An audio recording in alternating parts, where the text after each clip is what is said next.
everyone. Good morning, good morning, good morning. I'm just going to start things off.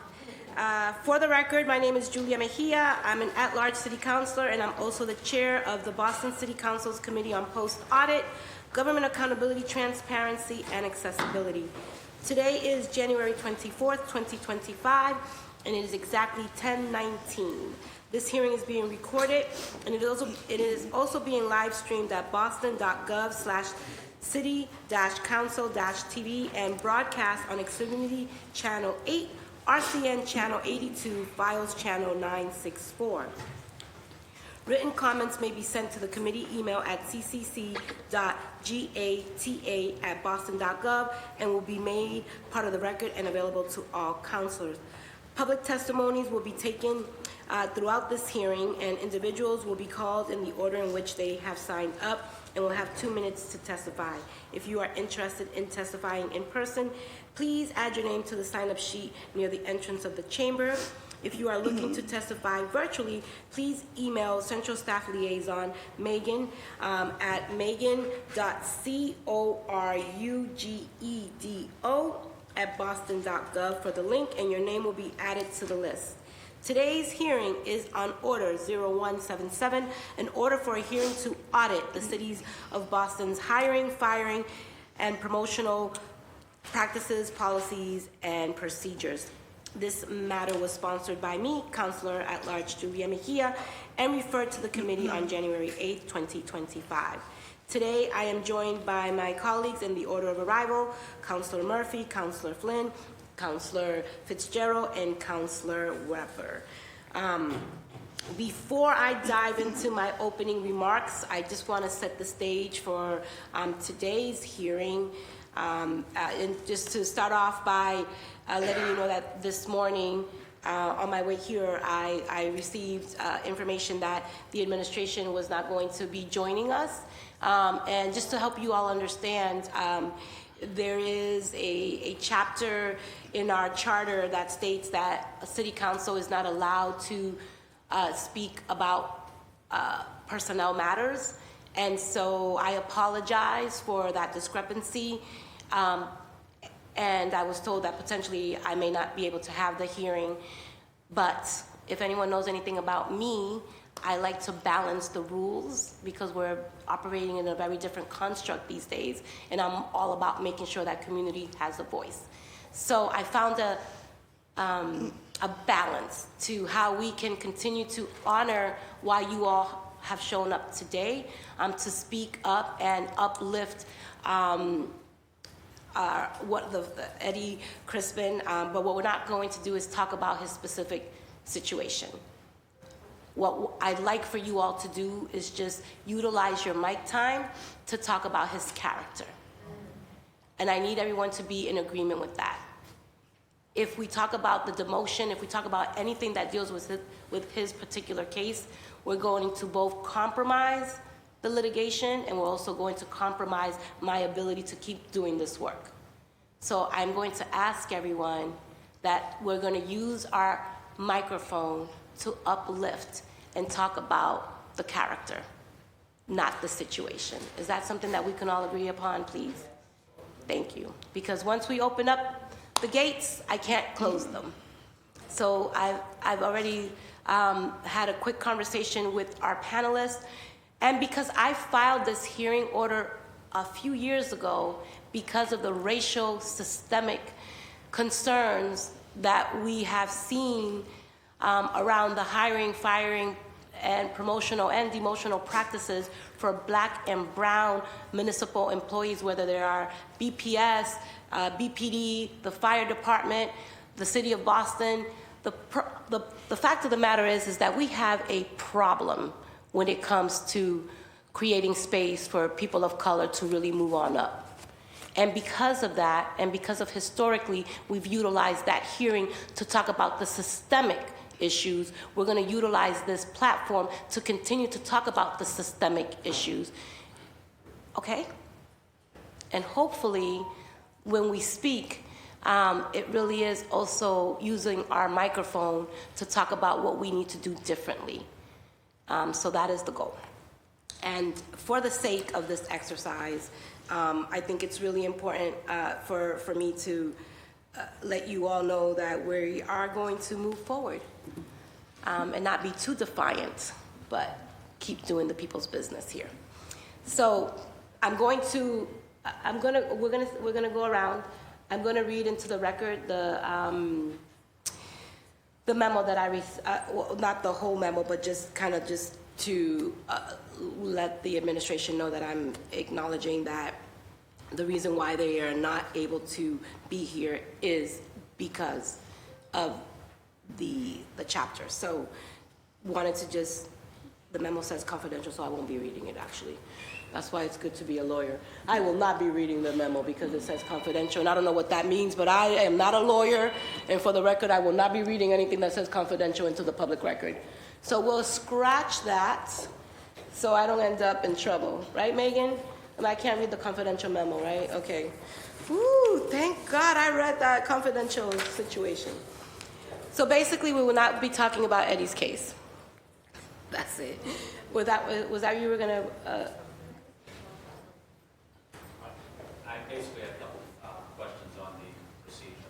Okay, so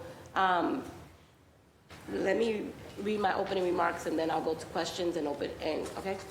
Okay, so good morning and thank you all for being here today. We are gathered to conduct a review of Boston's hiring, firing, and promotional practices.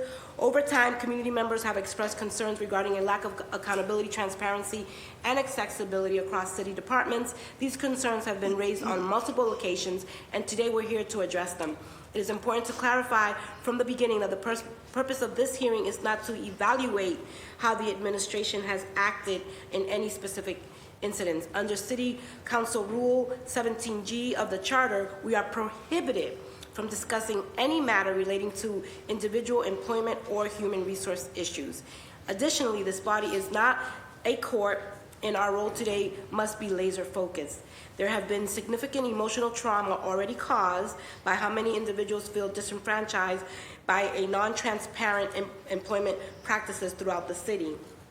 Today, we will use this chamber and our microphones to advocate for those who have been impacted. Our goal is to bring some measure of justice to light and to address general culture that too often works against people of color.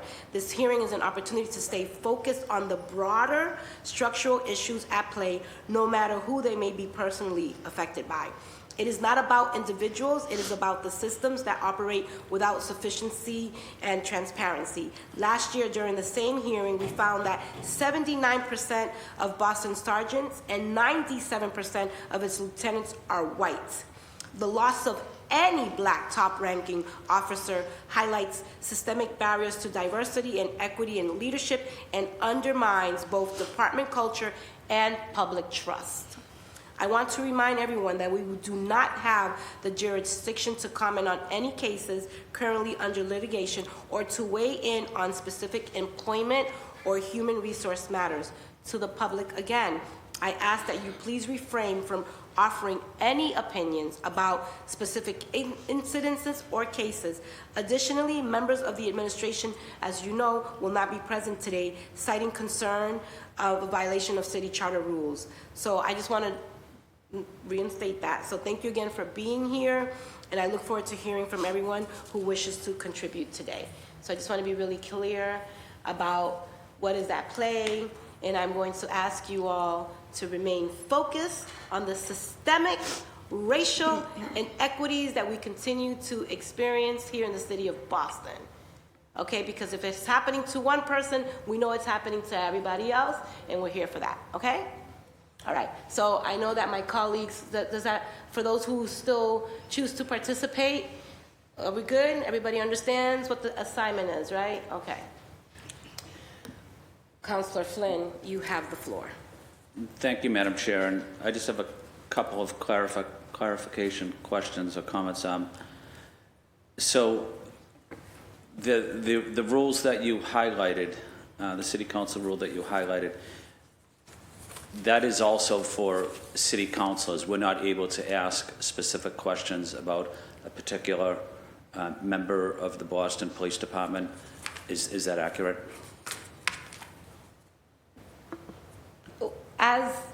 a body, the rule applies to all of us, Okay. not just the chair or the administration.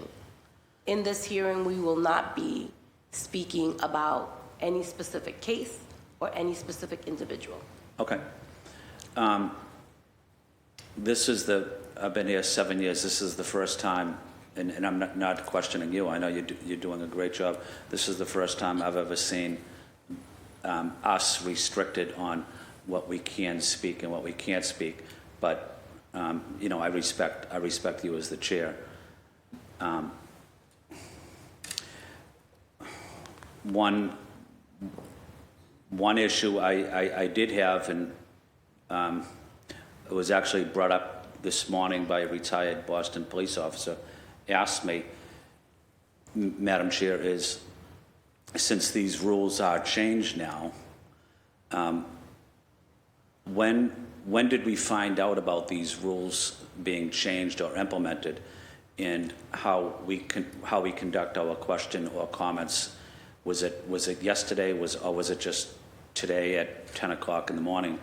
Because I know a lot of Boston police officers wanted to specifically talk about specific issues that they were concerned with.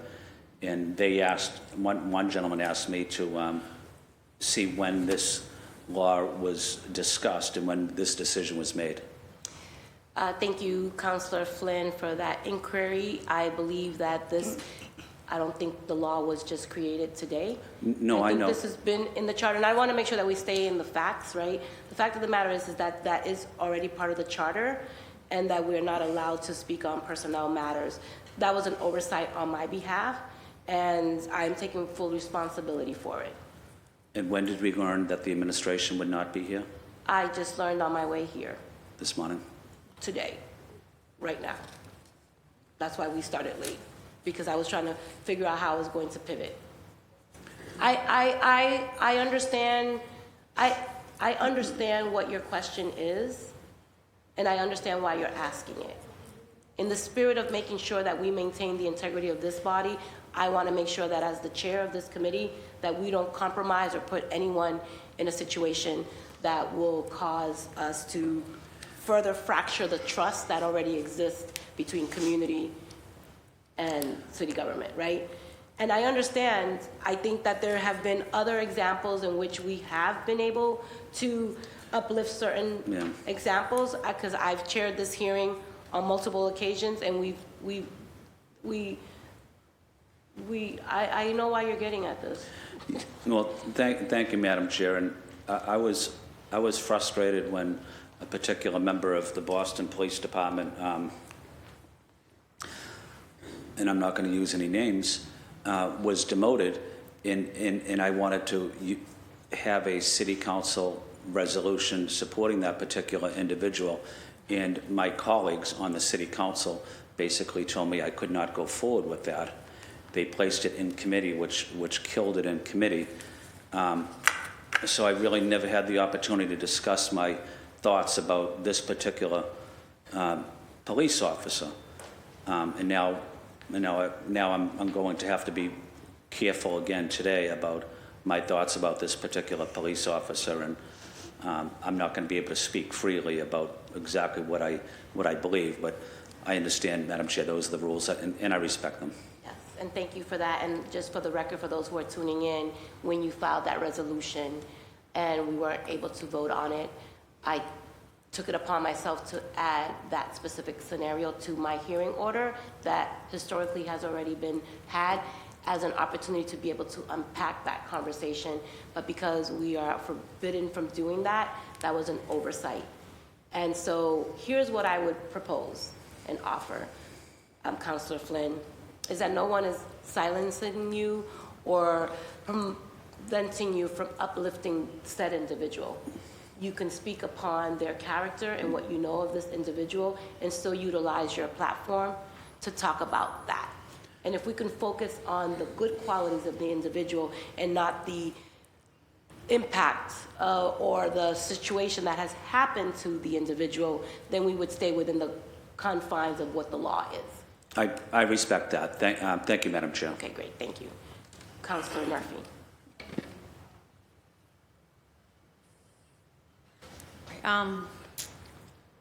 Thank you, Council Flynn, for your questions. I just have a few more follow-up ones to that. And I remember that day because I supported that resolution.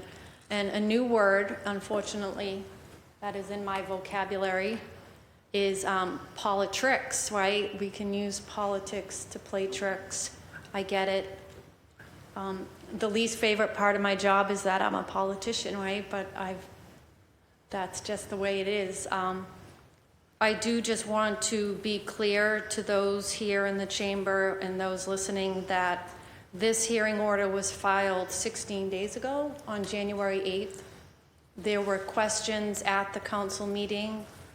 There was a recess, and I respect rules in the charter and understand that we have to do it right to protect the residents that we're uplifting, also ourselves.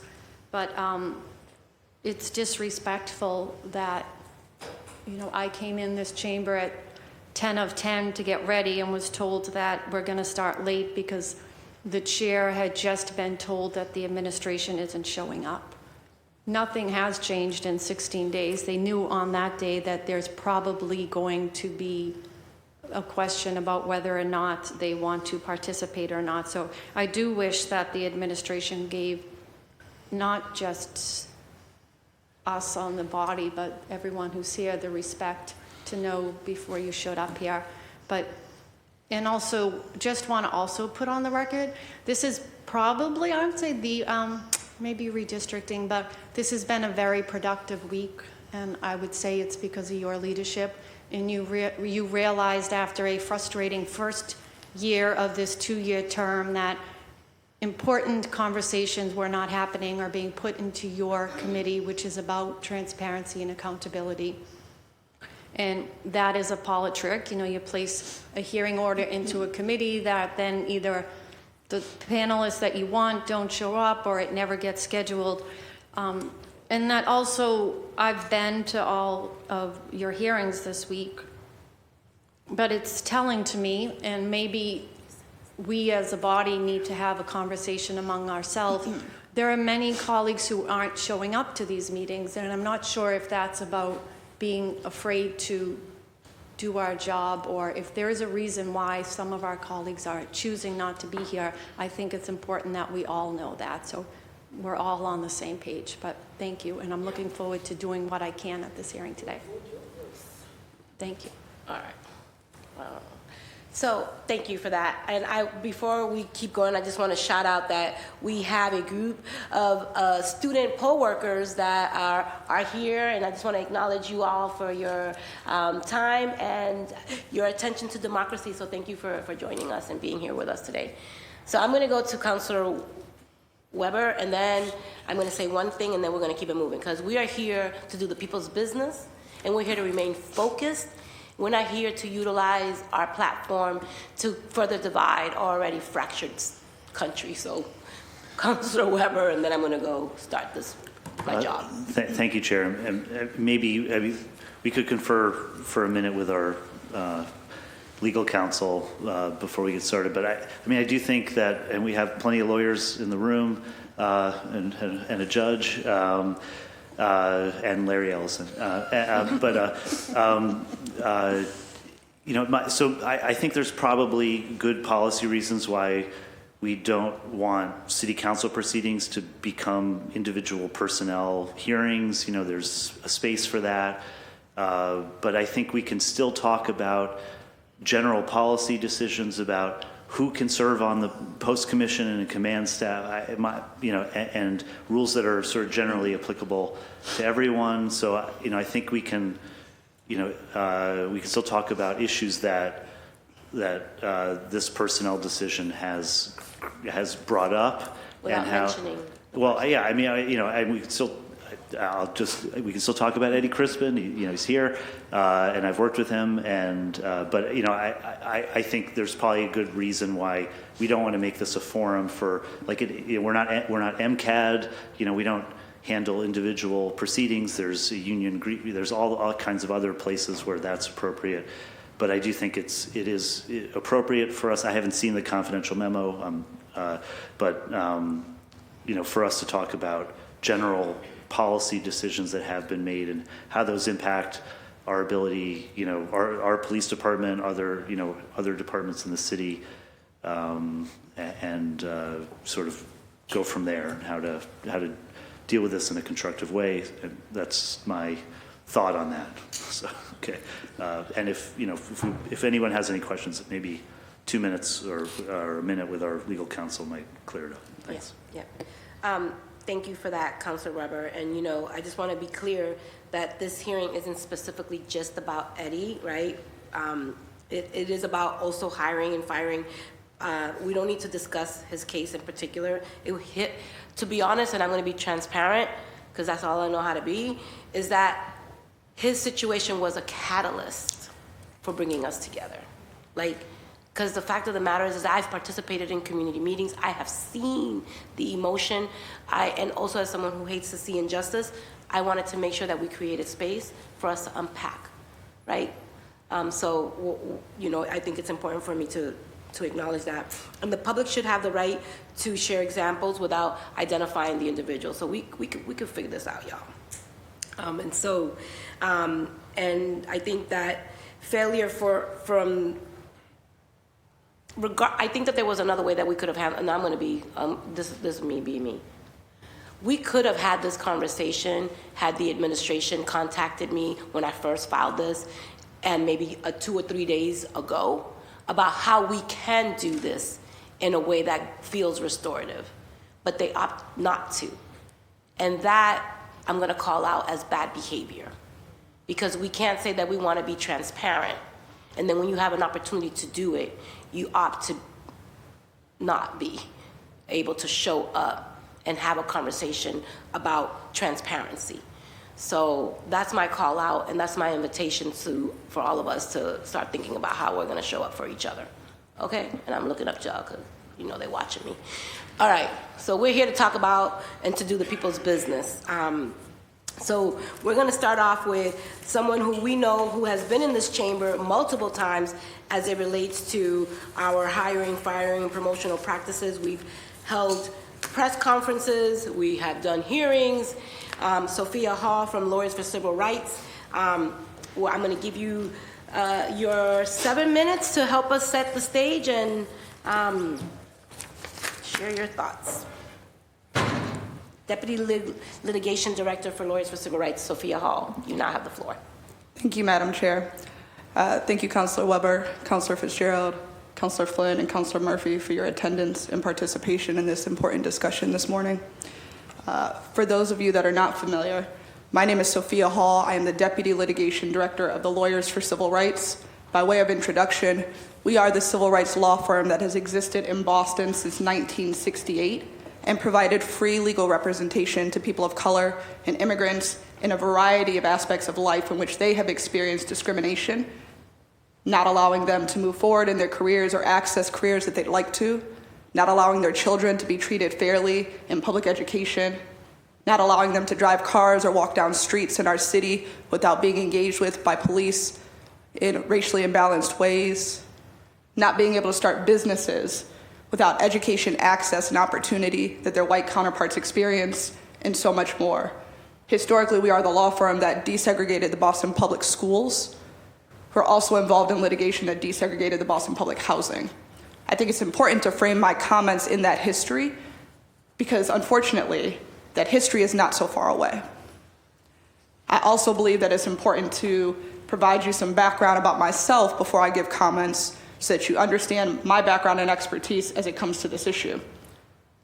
I not only serve as the Deputy Litigation Director of Lawyers for Civil Rights, but I am an expert litigator in a variety of fields, including employment. My specific area of expertise that's relevant today is that I engage in litigation that addresses systemic employment barriers to the hiring, promotion, discipline, and firing, primarily of public employees. To be clear, I represent Black and brown teachers, school officials, cops, firefighters, and EMTs and court personnel who want to have jobs that they are proud of, but for various reasons can't get in the door, can't get a fair shake once they are in the door, or are not treated the same when they're pushed out the door. and that is what I have made a career of doing in Boston.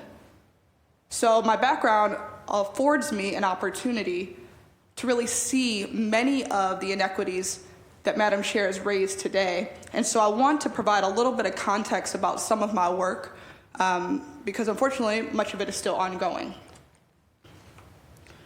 When we think about hiring, people may not necessarily know what goes into our civil service process, and then our closed-door background investigation and bypass decision-making that impacts who gets to be a police officer or a firefighter in this city.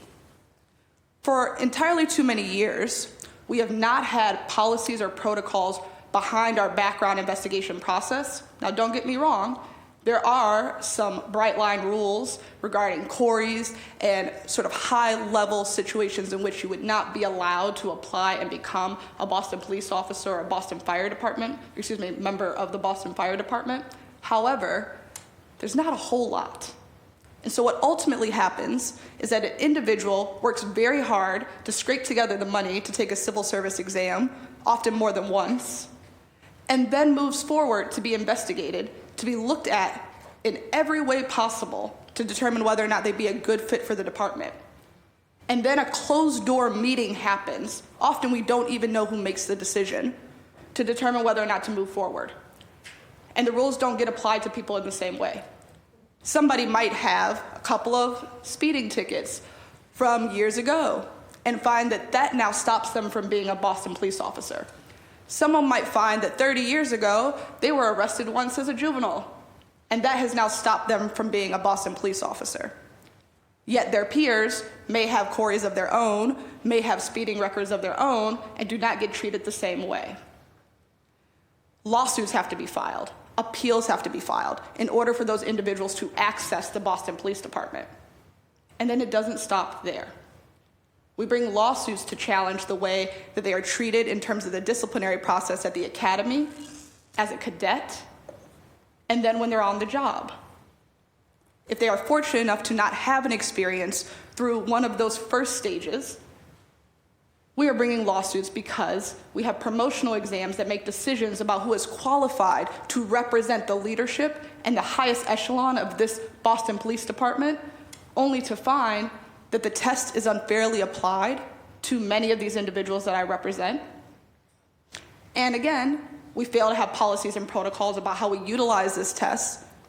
And when it is favorable to leadership in their decision-making, they cancel the test when there is an opportunity to be able to live the dream that we have, which is having more diversity at the higher echelons of the Boston Police Department. And lawsuits have to be brought.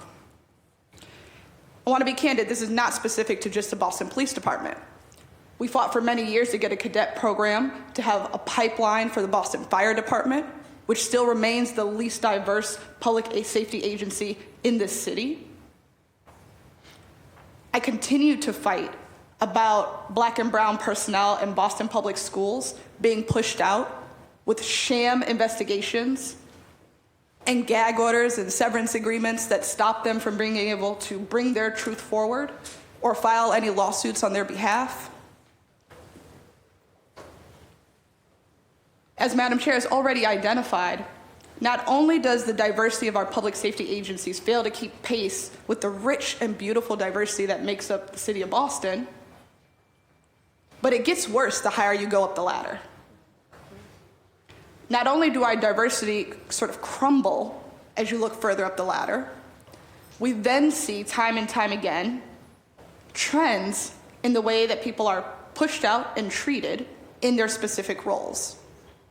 And all of this, from the hiring to the decision-making behind discipline, the decision-making behind promotions, the decision-making behind demotions, all of this is done with a lack of transparency so that the people in this city do not know who made the call, why they made the call, and why the call might have been different if that person wasn't Black or brown.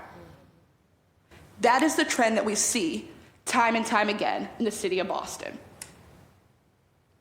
I appreciate that Madam Chair and many of you present today are creating a space so that there can be transparency and accountability. But this is a fight that we've been having for more than 10 years. It's a fight that comes on the heels of the end of consent decrees and more lawsuits and more court orders to give us the equity that we should be fighting for without a judge telling you to do so. What's important today is to note that we have not yet made enough progress, that I, as a community member and as a civil rights lawyer, am disappointed with the leadership of the city and its failure to address a longstanding problem that is no secret to anyone in this room. And we look forward to an opportunity to have an audit, to have a very vocal and transparent opportunity to speak, and to have more accountability in ensuring that the futures of all people in the city of Boston can actually be realized. I'm happy to take any questions if there are any. Thank you for that. We're going to keep, because we are here to uplift and hear the voices of everyone, we are going to do public testimony. I just want you all to know that those folks who have signed up, if you're here to speak, we want to hear from you, okay? We're going to keep on keeping on here. But we're going to keep on with our community panel, and I want to just thank Attorney Hall for her not just commitment to this work, but to understand it and help us also hear it from a place that we can actually not just understand it, but the call to action in that. The call to action in that. Everyone who's paying attention, the moment that we're living in right now is just going to get worse. And if we allow this to continue, we're going to be having many of these opportunities, but we don't want to keep on fighting. We just got to fix the problem. I'm going to keep the conversation going. If you could, well, 7 minutes. I never time y'all, so let me start timing y'all. So let's go to retired appellate court judge, Shannon Frizon. Frison. Do I need to push this? No, you're good. They're already on. Okay. Thank you. You did promote me. I am a retired trial court justice, not appellate court, but thank you. You're welcome. That's a fine court as well.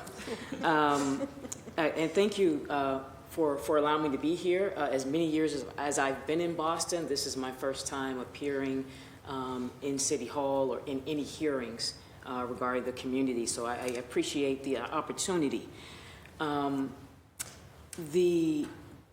This week in particular, I think many of us feel like we as a country are marching, maybe running backwards in time. And we all know why I'm saying that.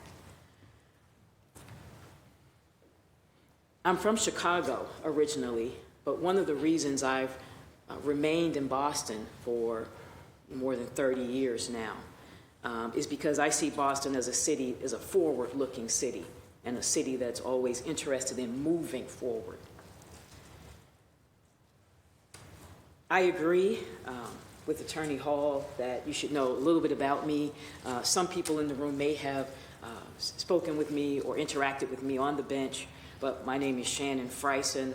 I am a retired justice of the Massachusetts Superior Court. It's been less than a year since I left the court, but my beginnings here on the court were with the Boston Municipal Court, where I sat in all divisions. So you may have seen me in any neighborhood in Boston. I have been engaged this week in a program at Harvard, a trial advocacy program, which I will be going to after this hearing for the last day of it. And it caused me to calculate how long I've been a lawyer in talking to the students there, and how long I've been a judge, and how long I've been a Marine. I've been a Marine for 31 years, and I've been a lawyer for 30 years. So I always put my Marineness first when I talk about myself. I have been on the bench in Massachusetts for the past 15 years. I'm from Chicago. My family lives in Mississippi. I also have a home there. But I've been in Boston since I attended Harvard in 1988 to 92, and then coming back here after my service in the Marine Corps, and have been practicing law and presiding over cases my entire career here. I want to talk a little bit about accountability, because accountability should not be at odds or in conflict with policing at all. And that includes service on the Post Commission. That also should not be in conflict with leadership or serving on the Boston Police in any capacity. But systemic problems that we're talking about today don't occur in a vacuum. And I'm glad Attorney Hall brought up history, because that is something that has become increasingly important to me in the work that I do and in what I'm passionate about, which is talking about race and bias and fairness in this country. History is so ultimately important to what we know and how we go forward. One part of that history that I've learned was here in Massachusetts, and that was in college with a professor named Martin Kilson. Professor Kilson taught me what I know about cities. Even though I was from a city, I didn't know anything about cities, really, at that age. But what he taught me was the shared history that Boston has with so many cities like Chicago, Detroit, New York. And that is its history in police departments. In each of those cities, the early police departments were all white. And they were not just all white, they were all Irish. And black men, Jewish men, because it was all men at that time, Hispanic men, men from anywhere else were simply not allowed to join and apply. These were long-standing rules in Boston and other cities. Obviously, we have come so far from that standard to where any and all citizens of the city can apply and become police officers. But that history that was in place and those rules and policies have long-standing effects in every city. The city of Boston, in particular, is one that other cities look to as being an international city. And in trying to uphold that standard and actually be that, we have had to look at issues of race as it comes to hiring, as it comes to everything that's a part of our lives: busing, education, hiring, police-citizen interactions. However, we have become inundated with visions and stories of police-citizen interactions, but we don't often think about the plight of the black police officer or the minority police officer themselves. This is something that largely the general public may not have knowledge about, may not have police officers who are close to them to know anything about, or just may not have any familiarity with.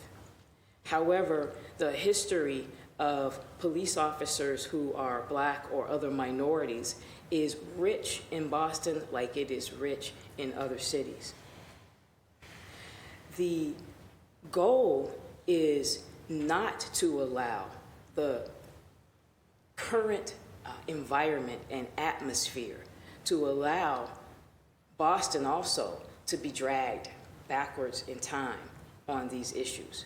And whether we're talking about hiring, firings, promotions, or otherwise, this is I am imploring the city to continue to be a forward-thinking city, the city that I have grown to love and remain in. The changes in this hearing today are symptomatic. As someone coming from a position myself in which, being on the bench, my actions, my behavior, my conduct has always been scrutinized, certainly observed, scrutinized, criticized, and everything it should be, because that is a position of public trust, just like police officers and the police department is in a position of public trust. And in those positions and people observing and being subject to the people in those positions, we don't do a great job in accountability at the top in those agencies and departments.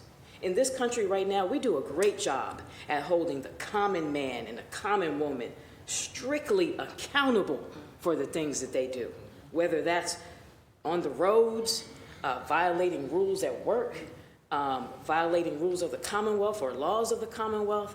We are quick to seek out, arrest, hold accountable, put in jail, all of that for the common person. We are not that great when it comes to folks in power at demanding that same accountability. And that is what I think is important here today, and to not allow people to be silenced when it comes to those matters. If it's not clear to everyone, because you don't have anything to do with court, hopefully, judges in particular are silenced. And that silencing is one of the reasons that I left the bench at age 54, which I think I am now, and did not continue with the lifetime appointment to age 70, God willing, if I get to that age. But to be able to actually say what needs to be said is one of the reasons that I left the bench. And so I'm happy to be here today in support of this body looking at this issue seriously in the city of Boston. I'm going to leave it there. Thank you. Thank you. Thank you. And we're going to go next to Larry, but real quick, I really do appreciate those remarks, because when I got that notice this morning on my way here that I was not going to be able to hold this hearing because of Rule Chapter 35, X 32, blah, blah, blah, you know how they write all that difficult language to keep us uneducated. I really had to think about who I am and why I am. And I came here to give people voice. And I was not going to allow any construct to prevent me from utilizing this platform to create space for people to speak up. Because being silenced it's traumatizing. And so that's why I decided to host this hearing regardless, and to find a way for us to be able to do it in a way that keeps us all protected, right? And so, you know, I'm sad that you left the bench, because we need people like you in there holding that to task. So I hope that you can get back in there if you want to, because we need you in there, because we need disruptors in every space in order for real justice to happen. And that is also part of the journey. And so I appreciate you not only just being here, but bringing your full self into this chamber the way that you have. So thank you. Thank you. All right. This man needs no introduction. He is the biggest troublemaker in the city of Boston. Our favorite, beloved Larry Ellison, who is a retired BPD detective and the former president of Mammaleo. And I will say this, is that even when he wasn't retired, and even when it was scary to speak truth to power, you did anyways. And so I'm so happy that you are here today. You have the floor. Thank you. Good morning, Madam Chair. Good morning, councilors. Thank you for this hearing this morning. Thanks for this opportunity to speak. My name is Larry Ellison. You said I am a retired Boston police officer, former president of Mammaleo, but also one of the inaugural commissioners of the Post, the Police Oversight Standing and Training, appointed there by the Governor Baker, former Governor Baker, and current Governor Healy. It was an honor to serve in that position, and I was replaced in that position by Eddie Crispin, who currently serves in that position on the Post. I guess the bigger question is, why are we here today?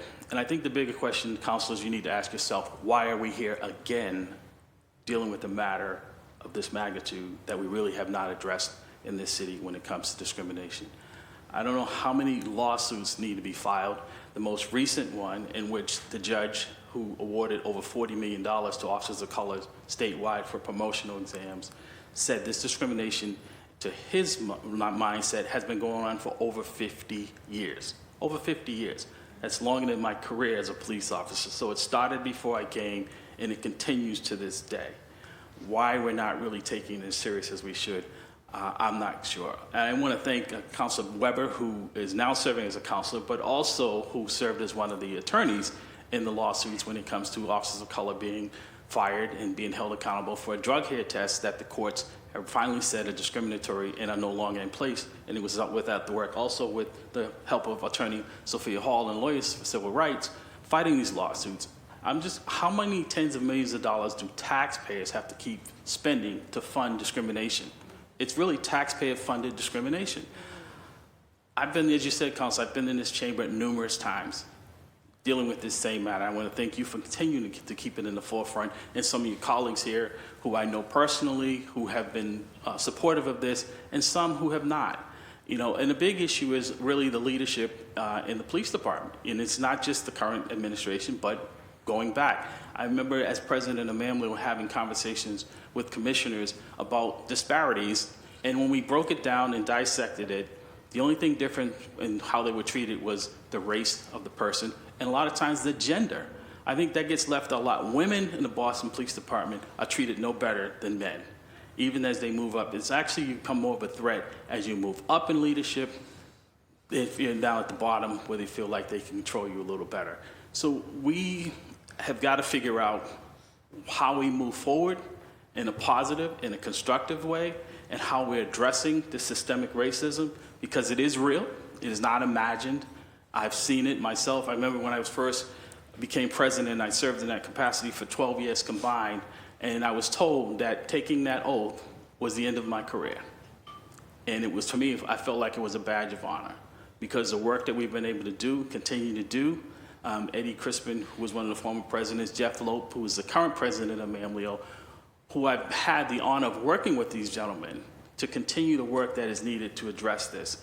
But we also need the direction and the assistance of the council, and it's really a little disheartening that this council is not filled with all of the members of the city council, because I know they're all on the payroll today. They get paid, right, on Fridays as well.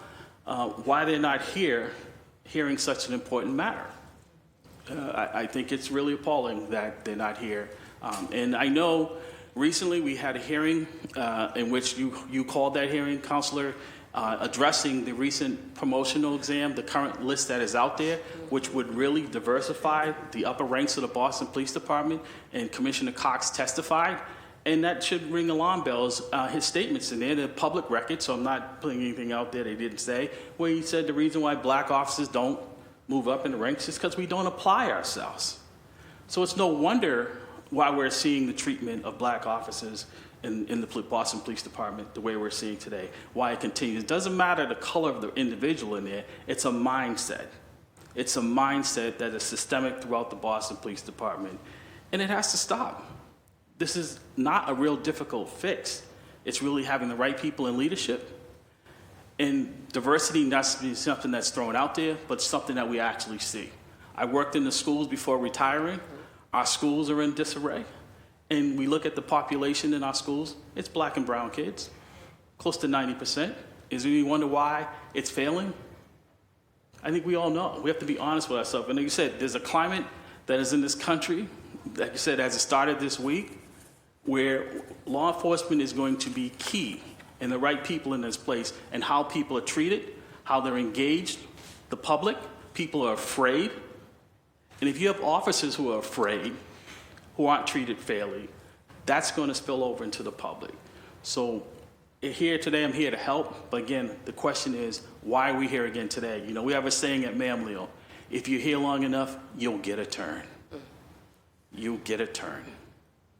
So I'll be back. Unfortunately, it'll be someone else's turn. But I'm not going to give up, because the cause is too great. And if we don't get it right, it's not just the people in here who will suffer, but our community will suffer as well. Thank you for your time this morning. Thank you, thank you.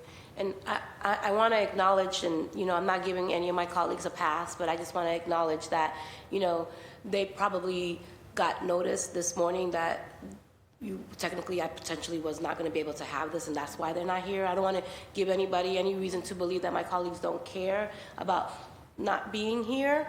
So I just want to name that, so if you see them, don't get mad at them. I'm not defending them either, but I just want you all to know they probably got word that this potentially was not going to happen. So just for the sake of fairness, I don't want nobody to feel like. Then that just shows that some counselors get treatment that others don't, because we did not receive an email, No, I'm not saying that that's or what, we were not notified at least individually as a counselor, that the administration wasn't coming or this meeting wasn't going to happen. Just wanted, but not to contradict you, Madam Chair. Yeah, no, I appreciate. y'all like, let me hear John, stop trouble, stop it.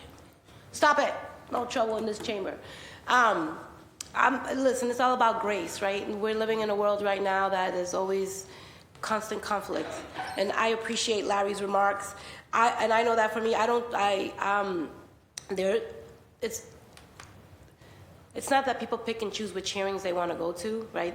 We did have a lot of hearings this week. I'm not making any excuses for anybody for not being here, but I just want to provide a little bit of grace on that fact. Councilor Murphy and Councilor Flynn and anyone else who's tuning in. And Larry, I'm not, I just want to give a little bit of grace. I know y'all shaking your head. Okay, stop. Okay, we're going to go to questions now. And I'm going to start with troublemaker number 1, Councilor Flynn. You have the floor. Thank you, Madam Chair, and thank you for bringing us together here for this important hearing. And I also want to recognize a friend that I've known for 30 years, Larry Ellison, and your commitment to the city of Boston, and you followed in the footsteps of Tom Scott and Willis Saunders and Chris Marino and Captain Claiborne, and so thank you for your leadership that you've provided residents, that you've provided police officers.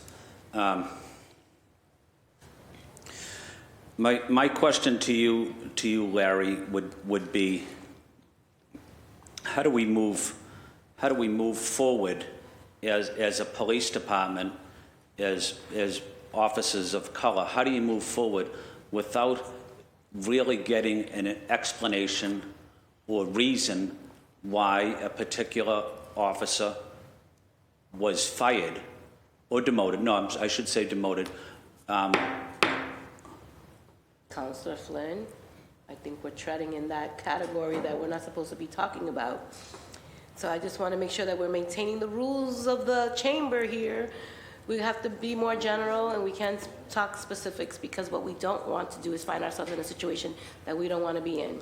So Okay. I'm here to remind you, we have to speak broadly and generally and carefully. Okay, To maintain the body and the integrity of this process, please, we do not want to find ourselves in a situation that we don't need to be in. Okay, thank you, Madam Chair. I respect that.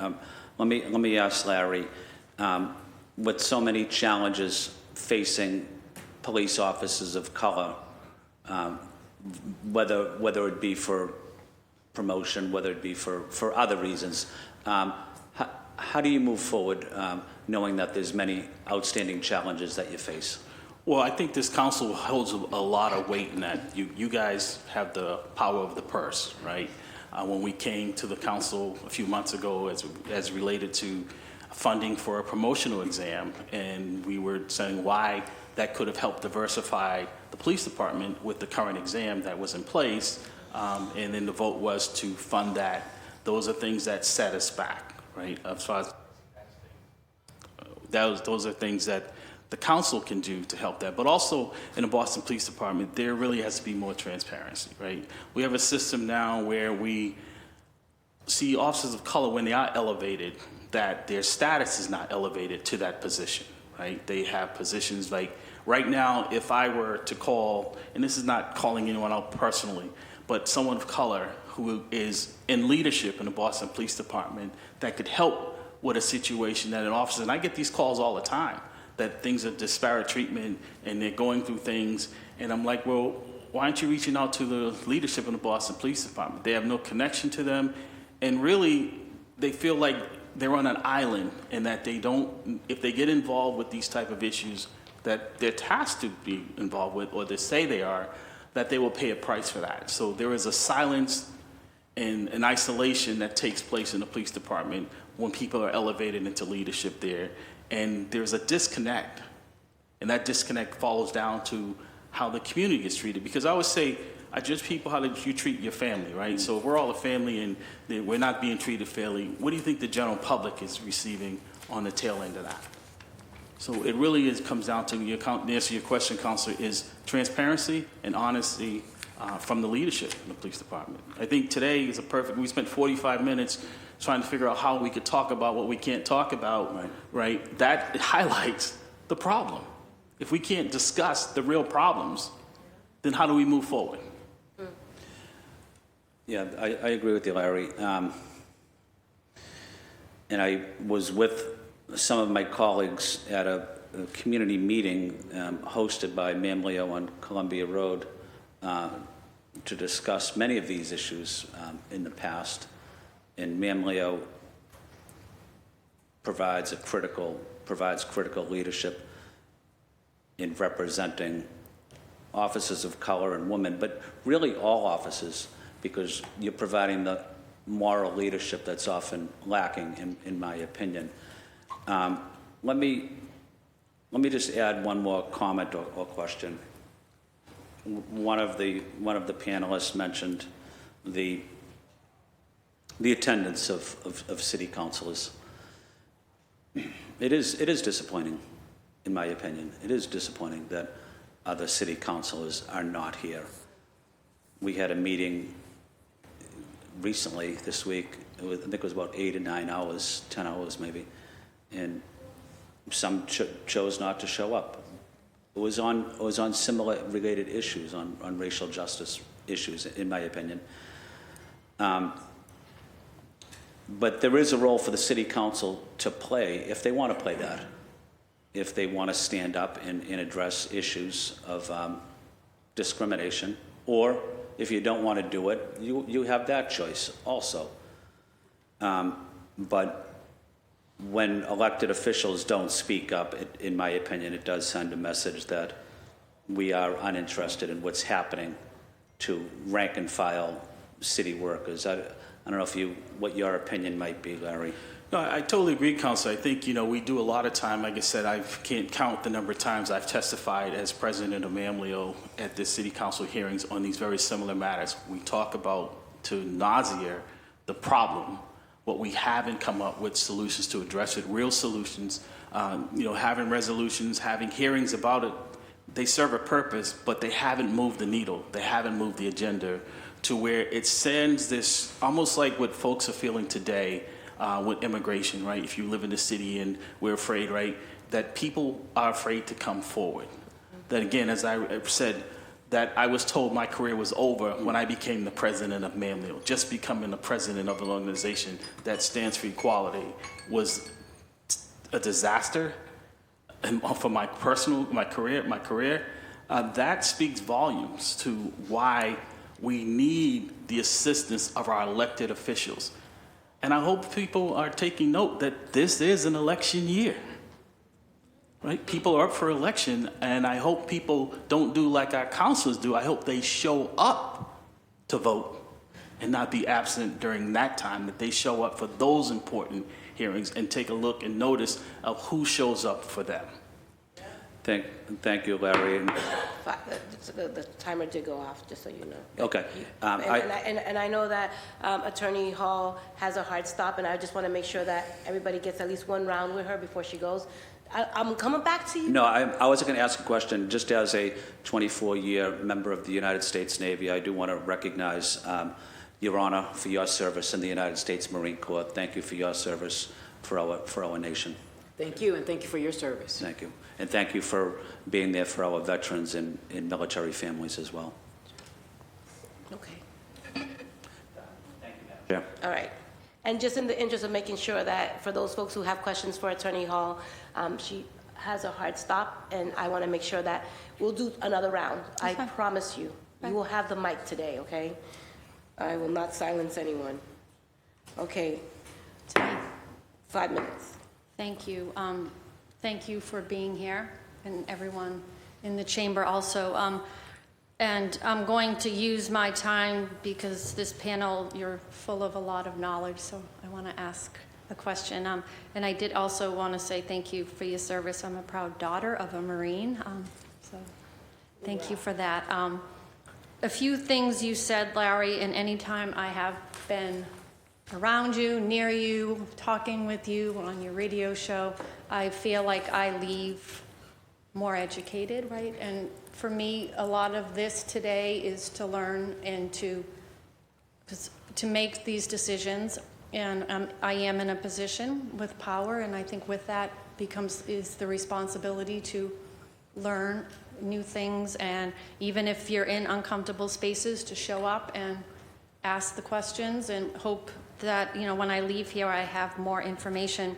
But, when the chair said it, and I do believe maybe that's why others aren't here, like, we don't want to put ourselves in a position, like, we're already in a position. We are here because something already happened, right? So we can't pretend and just hope it goes away.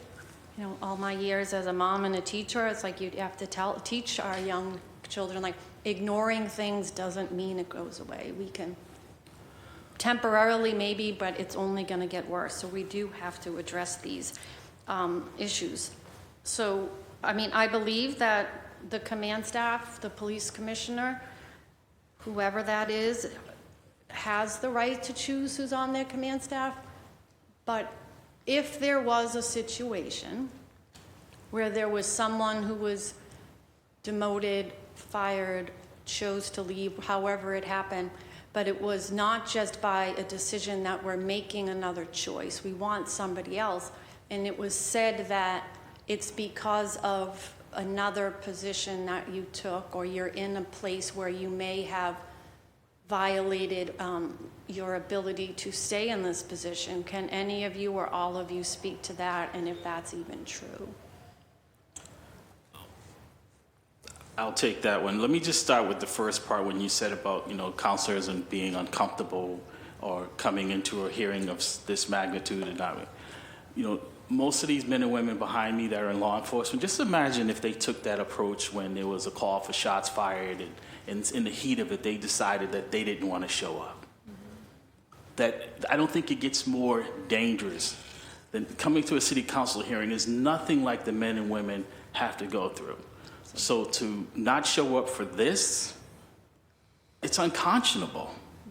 It's unconscionable, knowing what we go through day in and day out. And luckily, I've retired from that.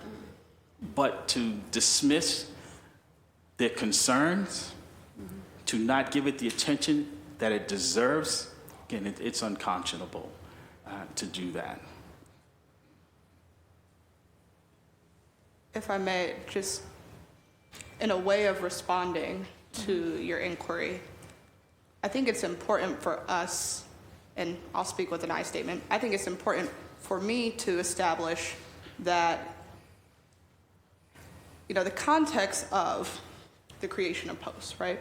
So if we're talking about the heinous murder of George Floyd that led to the outcry across this nation to say that there is a problem between law enforcement and communities of color, that led to an outcry in this Commonwealth to establish the strongest legislation for the establishment of police reform that we have ever done. Not saying it went far enough, not saying it was the best, but the furthest that we have ever gone in the Commonwealth to try to create transparency and accountability and address that tension between our constituents of color, our people of color, and law enforcement, that then resulted in the development of OPAD, right?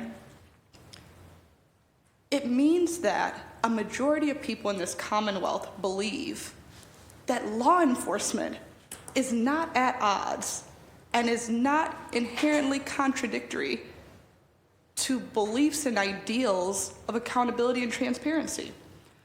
I did not say this, but I think maybe also important to note, when I am not engaging in employment discrimination litigation, I engage in police misconduct litigation.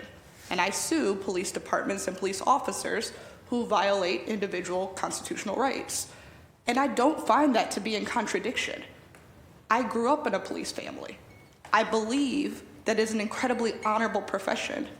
And I am proud of the representation and the friendship that I have with law enforcement officers and MAMLEO as an organization.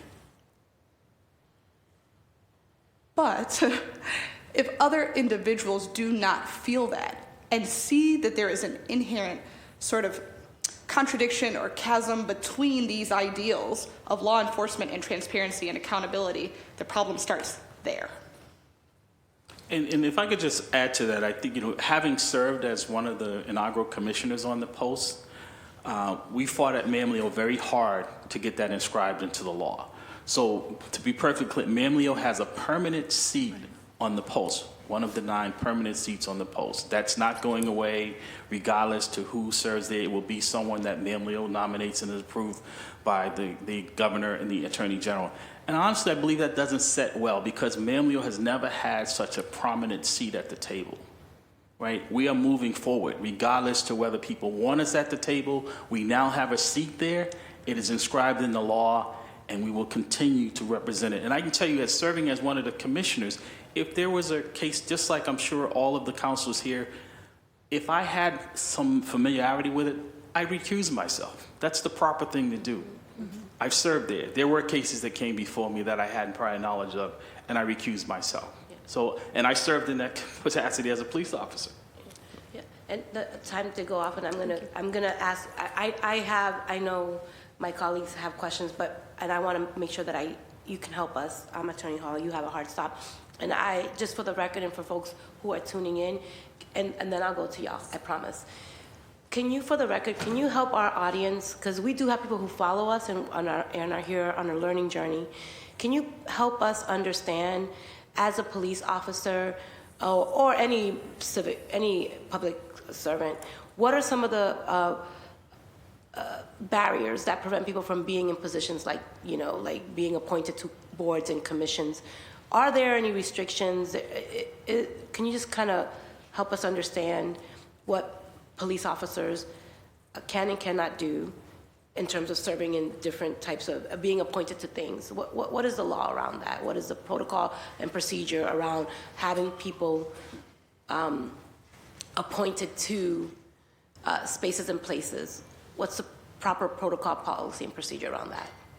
Madam Chair, I wish that there was a very clear and concise answer that I could give you that would answer sort of a general situation, but I don't believe that I can provide that answer for you.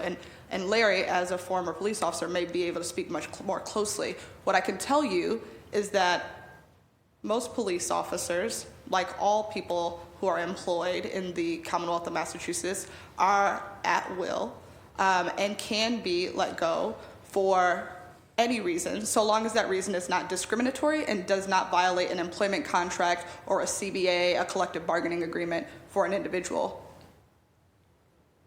Again, I go back to my comments to Councilor Murphy. Any entity in the Commonwealth that strives to improve transparency or accountability, whether we're talking about the Post Commission, OPAT, or another, are not entities that are in conflict with any law enforcement agency in this Commonwealth, because it is not inconsistent that a person can be a police officer and serve in that capacity and also be transparent and be held accountable when they engage in unlawful behavior. Those things are not at odds. Thank you. Thank you for that clarification. Okay, Councilor Fitzgerald and then Councilor Weber. Thank you, Madam Chair, and thank you all for being with us today and for everybody that's here today. Mr. Ellison, I know you said sometimes if you guys, if the police had the same attitudes as maybe potential colleagues have not shown up, I will just clarify, sometimes it is pretty scary in this room. I've only been here 1 year, but there are times where I think it's just as scary. But after injecting a little humor, I do want to talk about, I'm disappointed the administration is not here. This is an order for a hearing to audit the City of Boston's hiring, firing, and promotion policies, practices, and procedures. Taking race out of it for the moment, there are many instances that we have heard about over the years. I know there's some examples on the ZBA, examples in the police, where folks felt that they were unfavorably fired or did not get the proper due process in that firing. And so it would be nice to have also talked about those aspects because I think this is an overall look of how we handle this stuff. So that takes a lot of my questions out because obviously I don't expect you guys to be able to answer the other for the administration. I'm thinking about a lot of the argument for this stuff, right? and we'll talk about the Boston Police. A lot of people hide behind, it's a state law, it's the civil service exam. You know, what's done is done. What can we do, and this may be a question for you, Attorney Hall, is there something, a change that can be made to state law? Is there something that we're working on that might help make things more fair, or take away that argument of, well, it's up to the civil service exam, and that is what decides who gets to, you know, the score on that decides who gets to go in. But is there changes we can make to state law that can perhaps be fair in that, but also make sure that the best, most accountable, and most qualified people also do get the job? Councilor Fitzgerald, I appreciate the question. Candidly, I believe it's a bit of a scapegoat to identify the state law or the civil service exam in itself as the barrier or the cause of the issues that we hear so often when people feel as though inequity plays a role in them not being able to access a job, be promoted at a job, or be terminated from a job. Yes, we have a civil service system. Yes, it poses some barriers, particularly for those who are low income, particularly for those who don't have access in education to how the system works. We have had a commission at the State House to address those issues and to try to make amendments. That said, there are a number of things that we have discussed for more than a decade now that can happen to create more transparency around our hiring decisions. And they don't require a change in state law. They don't require home rule petitions. They require a desire, a genuine desire, to create more pipelines and to really understand the plight, perhaps of people who do not have the same lived experience as some of those who sit on this council. It is expensive to take the civil service exam. People do not understand what it means to have a military preference. People do not understand about the certified lists and some of the barriers that are associated with it. People do not understand about the residency requirement and the exceptions they make for some individuals. People do not understand what they should or should not be doing in the background investigation process, and then what they should do if somebody uses that kind of as a red herring for not hiring them. And people are afraid, once they get into these jobs, to say anything when they're treated differently than their white peers around them. They want to keep the job they fought to get into. So they don't say anything if they're women. They don't say anything if they're people of color. No matter how many times they get passed over, no matter how many times they get written up, no matter how much they get threatened to be pushed out. Mm-hmm. Having a loud and proud voice and having listening ears is what we need to be able to address these problems. I don't believe it's a change in state law. Some things, yes, but overall, I think it's a willingness and a desire to listen to the backgrounds of these people and to make changes at the leadership level that say that they in fact believe that these are priorities and things that matter to them. Thank you.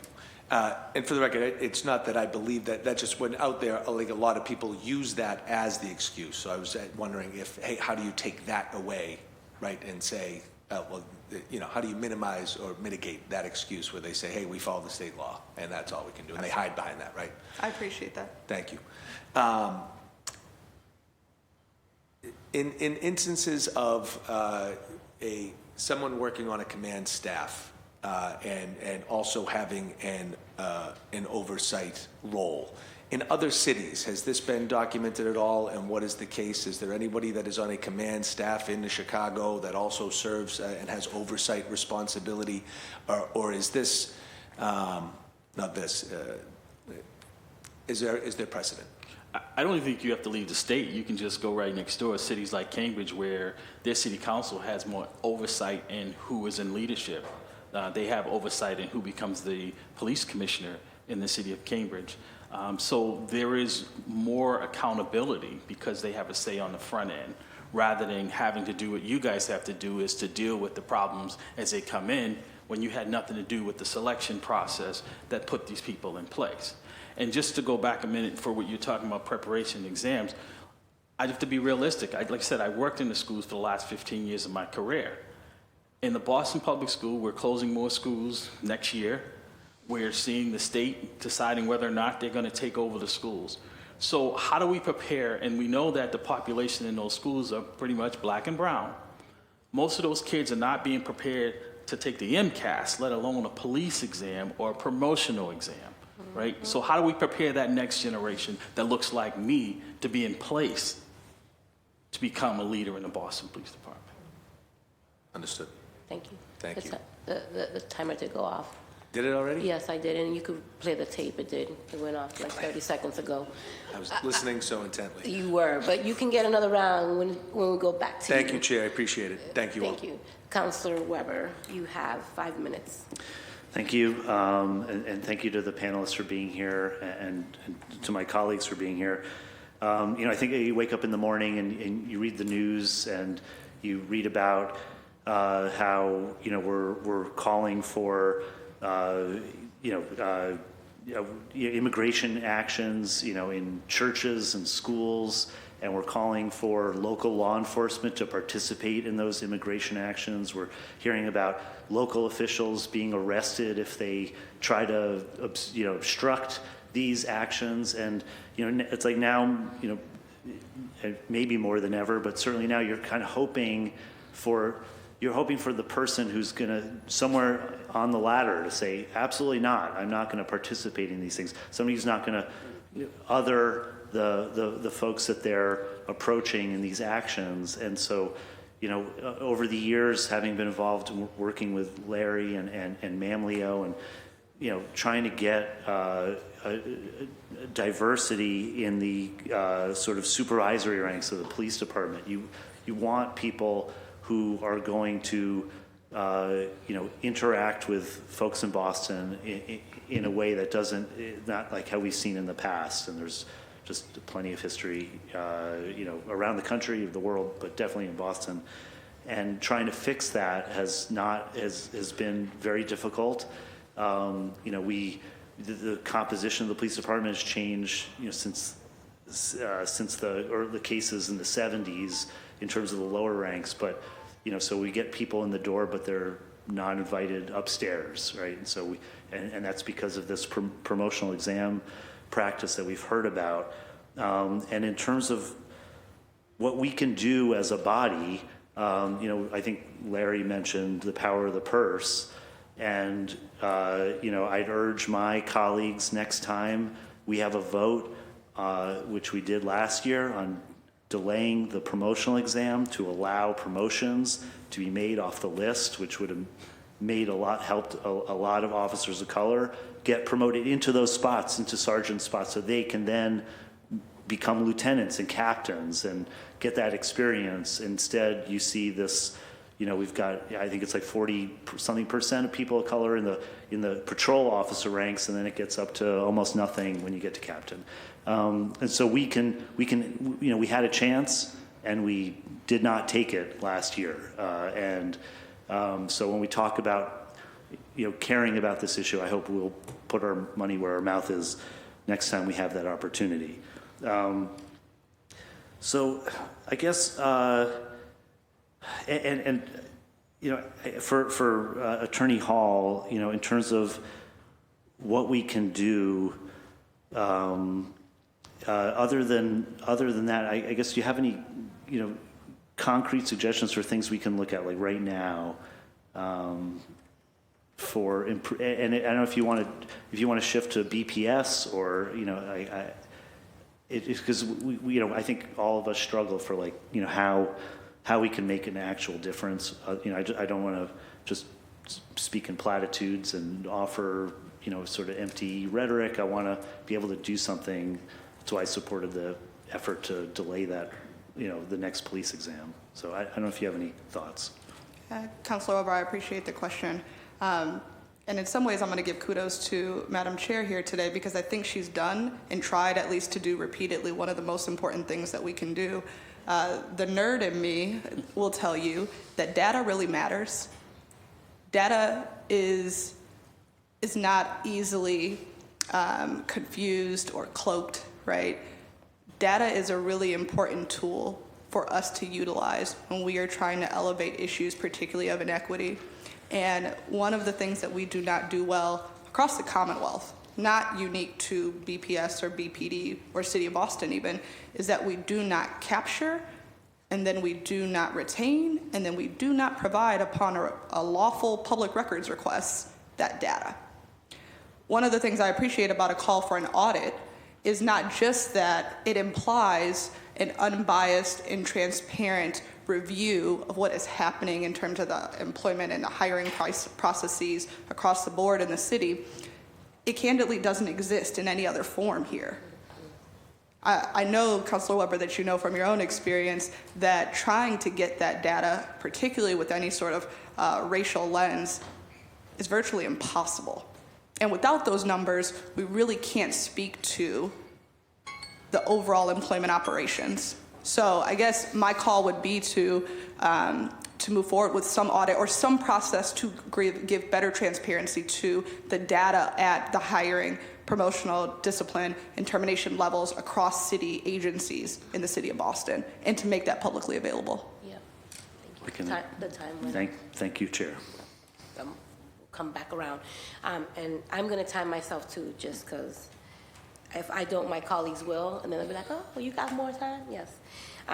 So I'll just start off by thanking you all for not just for showing up, but for your constant and your persistent voice in this chamber, because it is not easy to continue to show up when you feel like you're speaking saying the same thing over and over and over again, and it takes a lot of courage to speak truth to power. And I think that is what you, every time you come here, you model, and you give us hope, and you inspire us to step into our power, right? And I think that it is so much easier to look the other way, because that's just how we usually do business. But to Attorney Hall's point, my role here on the City Council is to be disruptive, not for the sake of just occupying space, but because we're tired of being sick and tired, right? And we're tired of doing business as usual and thinking that we don't have the power. And I reject that motion that this City Council body does not have the power to change things. Because if we have the power to approve the budget, right, we also have the power for the legislative intent about the pieces and, you know, the protocols, policies, and procedures and policies that are already in place. I worked alongside Councilor Campbell and alongside Chris, I can't say your name, you know who you are, Mamleo, a few years ago to establish OPAT here in the city of Boston, right? Like that level of commitment to accountability and transparency cannot end when it comes to shining a light on our own Boston Police Department. And that data is not accessible because it doesn't tell the story that people want to hear or to tell. And I think that's why these public hearings are so important, because then you get to come into this chamber and speak your truth and get things on the record, and then we could play the rewind, because you can't negate the truth. And the truth of the matter is, right, that when it comes to issues of equity here in the city of Boston, we need to step into our power and have the political will to call it out. Now, to this question, Larry, and you've been here, and for those who have been fighting, I'm curious, when it comes to the issues of past administrations, right? You had talked about how difficult it is and how people use delayed tactics or trying to obstruct justice, like we saw this morning. The fact that I couldn't have a hearing on what I intended to have a hearing about speaks volumes to how they utilize the law to prevent us from speaking up. So I'd like for you to kind of talk to us about what we need to do differently moving forward as a body. Where do you think we could move the needle here? The council, you mean? Yep, the council. So, again, more oversight. You guys have more power than you know. Like I said, you talk about some of the things. You have the power. You guys have the power to vote yourself a pay raise. You have the power to enact rules and policies on the citizens of Boston, right? I know people aren't happy with the recent tax increase on their homes, right? So this city council has power that impacts more people. This is really should be a simple carve-out because it impacts a smaller segment of the population.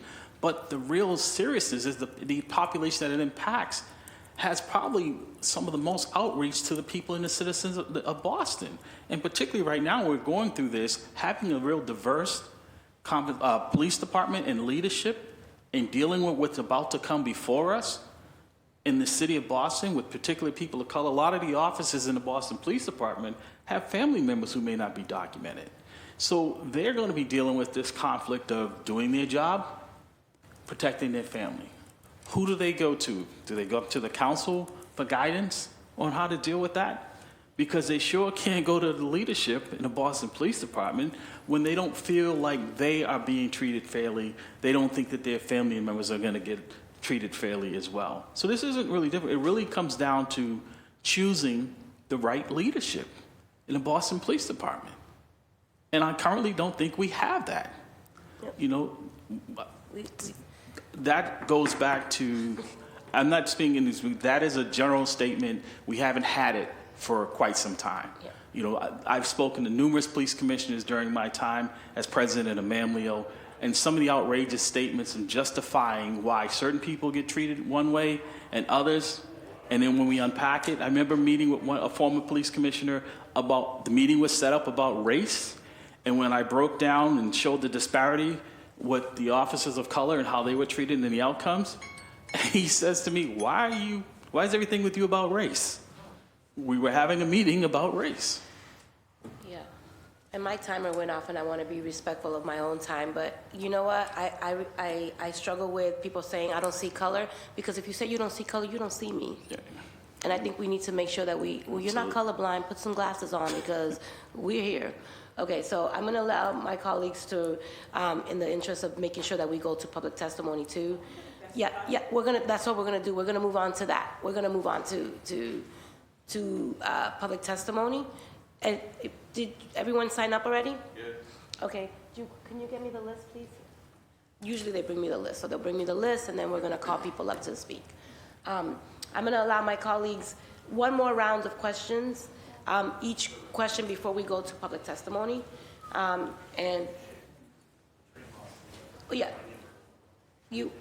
Okay, so I'm going to give the mic to Attorney Hall for any closing remarks that you have or any other questions. If anyone has a specific question for Attorney Hall, please ask Attorney Hall their specific question, and I also would like Attorney Hall to have any closing remarks before we move on. Thank you, Madam Chair, and my question is directly to Attorney Hall. Attorney Hall, you mentioned difficulty trying to access freedom of information type of information, whether it's in a particular city department. But I'm going to ask a general question. If a city employee, a state employee is demoted, is transferred for whatever reason, is that public information, and are you able to request public documents based on the transfer that could shed light on a particular reason? Was it because of the person's professionalism, or was it politics, or whatever reason it is? But does the public and do attorneys have the right to know why a person was demoted, and how difficult is it to get that information? Thank you for the question, Councilor Flynn. Unfortunately, the city of Boston is notorious for disregarding the public records law as it exists in Massachusetts. Not only the statutory time frame, meaning the 10 business days in which you're supposed to comply, but also the frivolous use of exemptions that are improper in response to a public records request. I can count not on one hand the number of times I have sued the city of Boston to just compel the production of public records, which costs me thousands of dollars that the city of Boston then has to pay in order to retain or receive records that not only am I lawfully entitled to, but every taxpayer in this room and throughout the Commonwealth is entitled to. I say that because even if such a record were to exist about the hypothetical that you just posed, I am 100% confident it would not be produced in a timely manner or at all as the law requires, because the city of Boston engages in a pattern and practice of failing to comply with the public records law. Thank you. Thank you, Attorney Hall. Thank you. Okay, Counselor Murphy, one question, and then I do want to honor a public testimony. They're gathering up some more so that we can call everybody at once, just for those who are tuning in.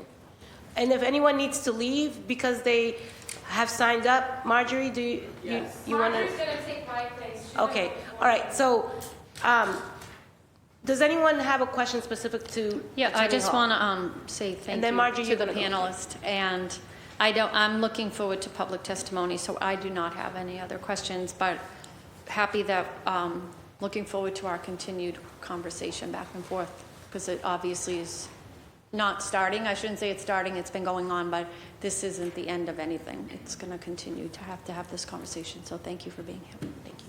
Okay, Counselor Fitzgerald and Counselor Weber, one question. Yes, thank you. First, I did want to speak on Mr. Crispin's character, because I believe that has not yet come up, and that's all we're going to talk about, just his character. That's perfect. I don't want to Okay. get in trouble because you know they'll use the law against me. I just want to thank him for being here and for all of his 25 years of service, not only as a police officer, as a great police officer, but also for his work in the community. I believe it was my godfather that even hired you, Eddie, if I'm not mistaken. So I know right there, that's all I need to hear to speak on your character as well. But that being said, I do have one question for Attorney Hall. Perfect. And that was a question, but I just want to make sure. And this is just in the sake of fairness and the sake of me educating myself and understanding this process as it goes. In a command staff, right, you serve at the behest of the commissioner, from what I understand. If the commissioner decides in any way to remove or demote anybody for any reason on that command staff, does that, and again, my pleas for my education, does that violate any law or ordinance or discriminatory or otherwise? Because to me, that's sort of where these promotional policies, we find this gray area that I'm trying to better decipher and understand. And if it does actually, is it in violation of something that's on the books currently, or is it more of a perception? And like you said, sort of the general, I believe your words were the mindset in BPD. And does it more speak to the mindset rather than the on the books law? And I thought maybe you could help decipher that, Attorney, please, and thank you. Counselor Fitzgerald, unfortunately, I'm not able to answer the question simply because here today we're talking about trends in discriminatory decision making. That's specifically what we're talking about, whether we're talking about demotions, failure to hire or not. And in my experience, they're not just assumption or beliefs. They are things that are actually held in law and are the basis for lawsuits and the basis for lawsuits that are successful in the courts of both this Commonwealth and the federal court here in our jurisdiction. But, unfortunately, that's all I can say to that. Thank you. Okay, thank you.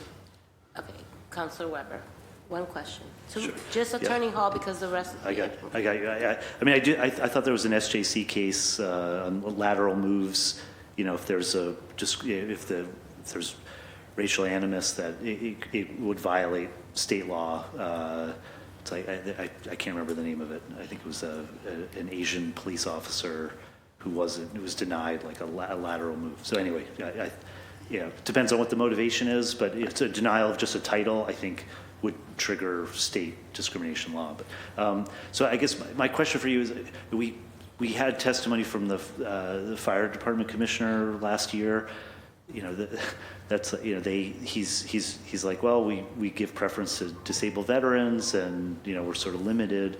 I don't know what we haven't talked about the fire department, but I don't know if you had any comments on that and how we can make a difference there. Yeah, thank you, Councilor Weber. Briefly, in addition to my friendship and my work with and camaraderie with Ma'am Leo, I'm also fortunate enough to be close friends and represent the Boston Society of Vulcans, which would be sort of the corollary in terms of an organization that represents the interests of firefighters or interested firefighters of color. Candidly, one of the things that I would note is that we fought for a very long time, more than a decade, to get a cadet program that mirrors what we have in the police department and the fire department. It's yet to be seen, but my fingers are being crossed that cadet program is going to be a true pipeline for the diversity of Black and brown boys and girls who want to be within the Boston Fire Department. And as you know, likely that allowance sort of supersedes the different veteran classifications and veteran preference programs that we have through the state. So I think the question becomes whether or not it will be utilized in the ways that we had hoped and envisioned, and I think only time will tell. Thank you. Thank you. I know, Attorney Hall, you have to leave. We're not done with you guys yet, so one more minute.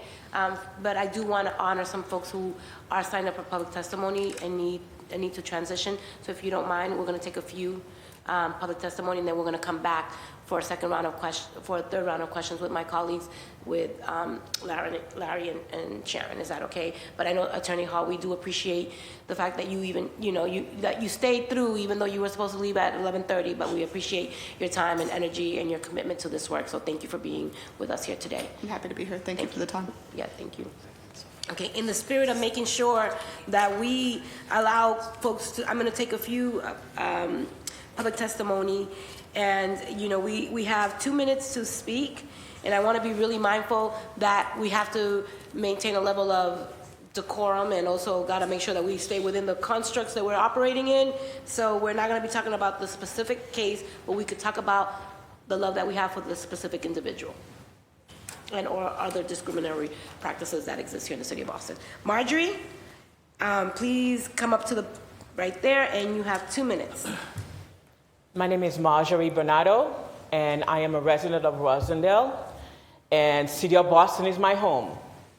And the reason I am here, there's two major reasons. One, I'm a City of Boston resident, and I want to see changes made in the way that people who look like me are treated in the Boston Police Department as well as any other agencies. And I'm also here because I've had experience working with Officer Crispin, and I know his character, and I appreciate having him. Number one, as I'm listening to all of you guys, there is a lot of decisions that have been made, especially when it comes to data. When you ask questions on how do we locate data and how do we know that the exam is not the barrier or is the barrier, can I just say one thing in requesting data? At this point right now, if you're looking at racial profiling or racial data, one of the places you can just now start, call Boston Police Department, ask them for the information on who is in the BRIC, Bureau of Regional Intelligence Agency. You just have to stop there. Just ask them for the employment and who are the people who are assigned to BRIC. That would answer all your questions. Eddie Crispin is an officer who I've had the pleasure of working with for a very long time. When he was a probation officer down in Dorchester, I had the pleasure of meeting Eddie. He is one of those people at the courthouse in Dorchester that we respected because when he speaks to the young man, number one, I'm a mom. I'm a mom of two young black men who happens to be about 6 feet over 6'5". So therefore, representing them in the way they feel when they step outside my house and how they are treated is my number one priority. I want to make sure that my sons are treated with respect and people recognize that they are black men and they might have other things. And that is why I absolutely, without a doubt, know that Eddie Crispin is that officer who will treat everybody. It doesn't matter your race, your gender, he will treat you with respect. And that is why I think that we need someone like him to be sitting as part of Boston Police Department higher-ups. Thank you, Marjorie. Thank you, thank you, thank you. Okay, we're going to move on to the second person signed up for public testimony, Kathy Kim. You have 2 minutes, and then I'm going to ask Sergeant Martinez, if you're here, to make your way to, so that we can keep in, then Jean-Claude Sonon, okay? So Kathy, you know the drill. You got 2 minutes to speak. Thank you for being here. Hey, good morning. My name is Kathy Kim. I'm the daughter of a merchant from the Roxbury area named Alpha and Omega. We were established in the 1970s. Also a board member of the Haley House that I've been connected with since 1998. So I've been there for 26 years. I'm also a board member for Access Mass that focuses on reentry work in the community. And I'm also a retired photographer of 30 years.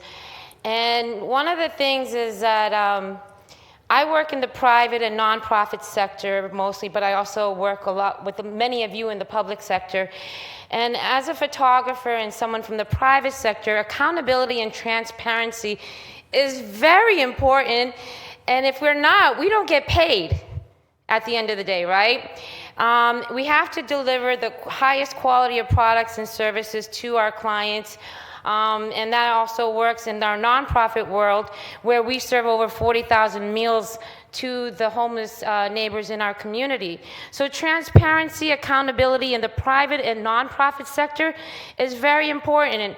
And it blows my mind, especially in the recent 3 years with this different leadership at BPD, that we've always worked with as merchants in the community very closely to Area B2 for 47 years. It's very different, and just questioning on why it's different, and I hope we can come to that conclusion over time and over through proper measures and et cetera. But we have been feeling a big black hole with the absence of Eddie Crispin in the Roxbury area. A big black hole. He has been not only a neighbor, but he's also been a big brother to many of us, a big uncle to many of us. He's been wearing 10 different hats for decades since I've known him. He's worked from the newborns to the seniors, and with all different nationalities and all different sizes of neighbors in our community, and we miss him a lot. He's worked at the Area B2 station as an officer, then was a community service officer, and then rose up. And in the private sector, when you get promoted, it doesn't happen, you don't go reverse. And I just don't understand why this is acceptable in the public sector, where we as residents and taxpayers should have some kind of education on what happened. And the delayed response is just so different than the private sector. If something like that happened, the responses, the timeline, and everything is so different. But here we are as taxpayers and residents of this wonderful city, and there doesn't seem to be a balance when it comes to jobs in the public sector, and et cetera. So I just want to say we miss Eddie Crispin in Roxbury, and I hope that there can be more balance to this situation. Thank you. Thank you, Kathy. And I just want to know, for those folks who are participating in this chamber for the first time, it is always difficult to chair these hearings, especially because the construct usually allows you for 2 minutes. I think it's important to allow people to be fully expressed, and so out of the interest of trying to balance both being in here, but also coming to the structure, we do go over time, but then I get in trouble for it. So I'm going to ask everybody to please help me not get in trouble. Okay. 2 minutes. All right. Hello. Hello. I've known Eddie for about 25 minutes. I'm from New York City, but I met him through Nablio. I've been there many times doing many presentations, and he warmed himself up to me immediately. And him and I have been talking for months, probably known each other a few years. But when he asked me to be here, I'm here. But I'm from New York City, so the fact that I've seen him, and the first time I saw him, we were in the Harvard Club together, and he brought in the NOI. And if you're not familiar with what that means, it means the Nation of Islam, the FOI, which is the fruit of Islam. And he asked those ministers to actually speak. Now that's from us. We do that in New York City. We've been doing that for a very long time. So this man has my ultimate respect, and I understand him in ways maybe you do not. Thank you. Thank you. Thank you. Thank you for that. Okay, so I have Jean-Claude Sanon. You have 2 minutes. Thank you, everyone. This is not my first time being in here because I have also trying to run to become a city councilor in here, think that I could make a difference in the people's lives. Disrespect has been the norm for the longest, but I don't understand how a body do you guys accept this all the time from the administrations. It's a sense that this disrespect goes beyond its limit because those of us who are voting you guys into office, you become our servant, not our lords. So is the administrations. And I am afraid that I want to say this. This election is coming up. It's time. It's time for something else to change. For those of you who are out there who are listening, for every time that you don't think that your vote is important, you can see it here today. It is so important that you make sure that you hold these people accountable. How could you have a last-minute announcement? You imagine if the Haitian community was to debark in here this morning, if it wasn't for this whole issue of immigrations, this room would have been filled. They would have been ashamed of what the administration has decided to do. To me, it's an embarrassment. I thank you guys. For some of you who have stood up and spoke, Mr. Flynn and all of you here, and those of you who are present, and those of you who are absent also, if you happen to be in cahoots together with the administrations, I'm ashamed for you, because this is a total embarrassment. As for this man I'm concerned, this man is a symbol of a quality person in the society. And if he can be treated this way, guess what? It's limitless. Okay? And for those of you who doesn't have a voice, who doesn't want to express yourself, you become voiceless, but you got to act upon voting. Your vote is important. We vote people in office to serve us, nothing else. If the president seems to think that he's the king, so he's sending the wrong signal to all of you. I'm ashamed, embarrassed, and as a city resident of Boston, I'll tell you one thing though, I'm going to do my due diligence. This elections comes to something different. Thank you. Thank you, thank you, thank you, thank you. Okay, so we're going to move on to Gertu.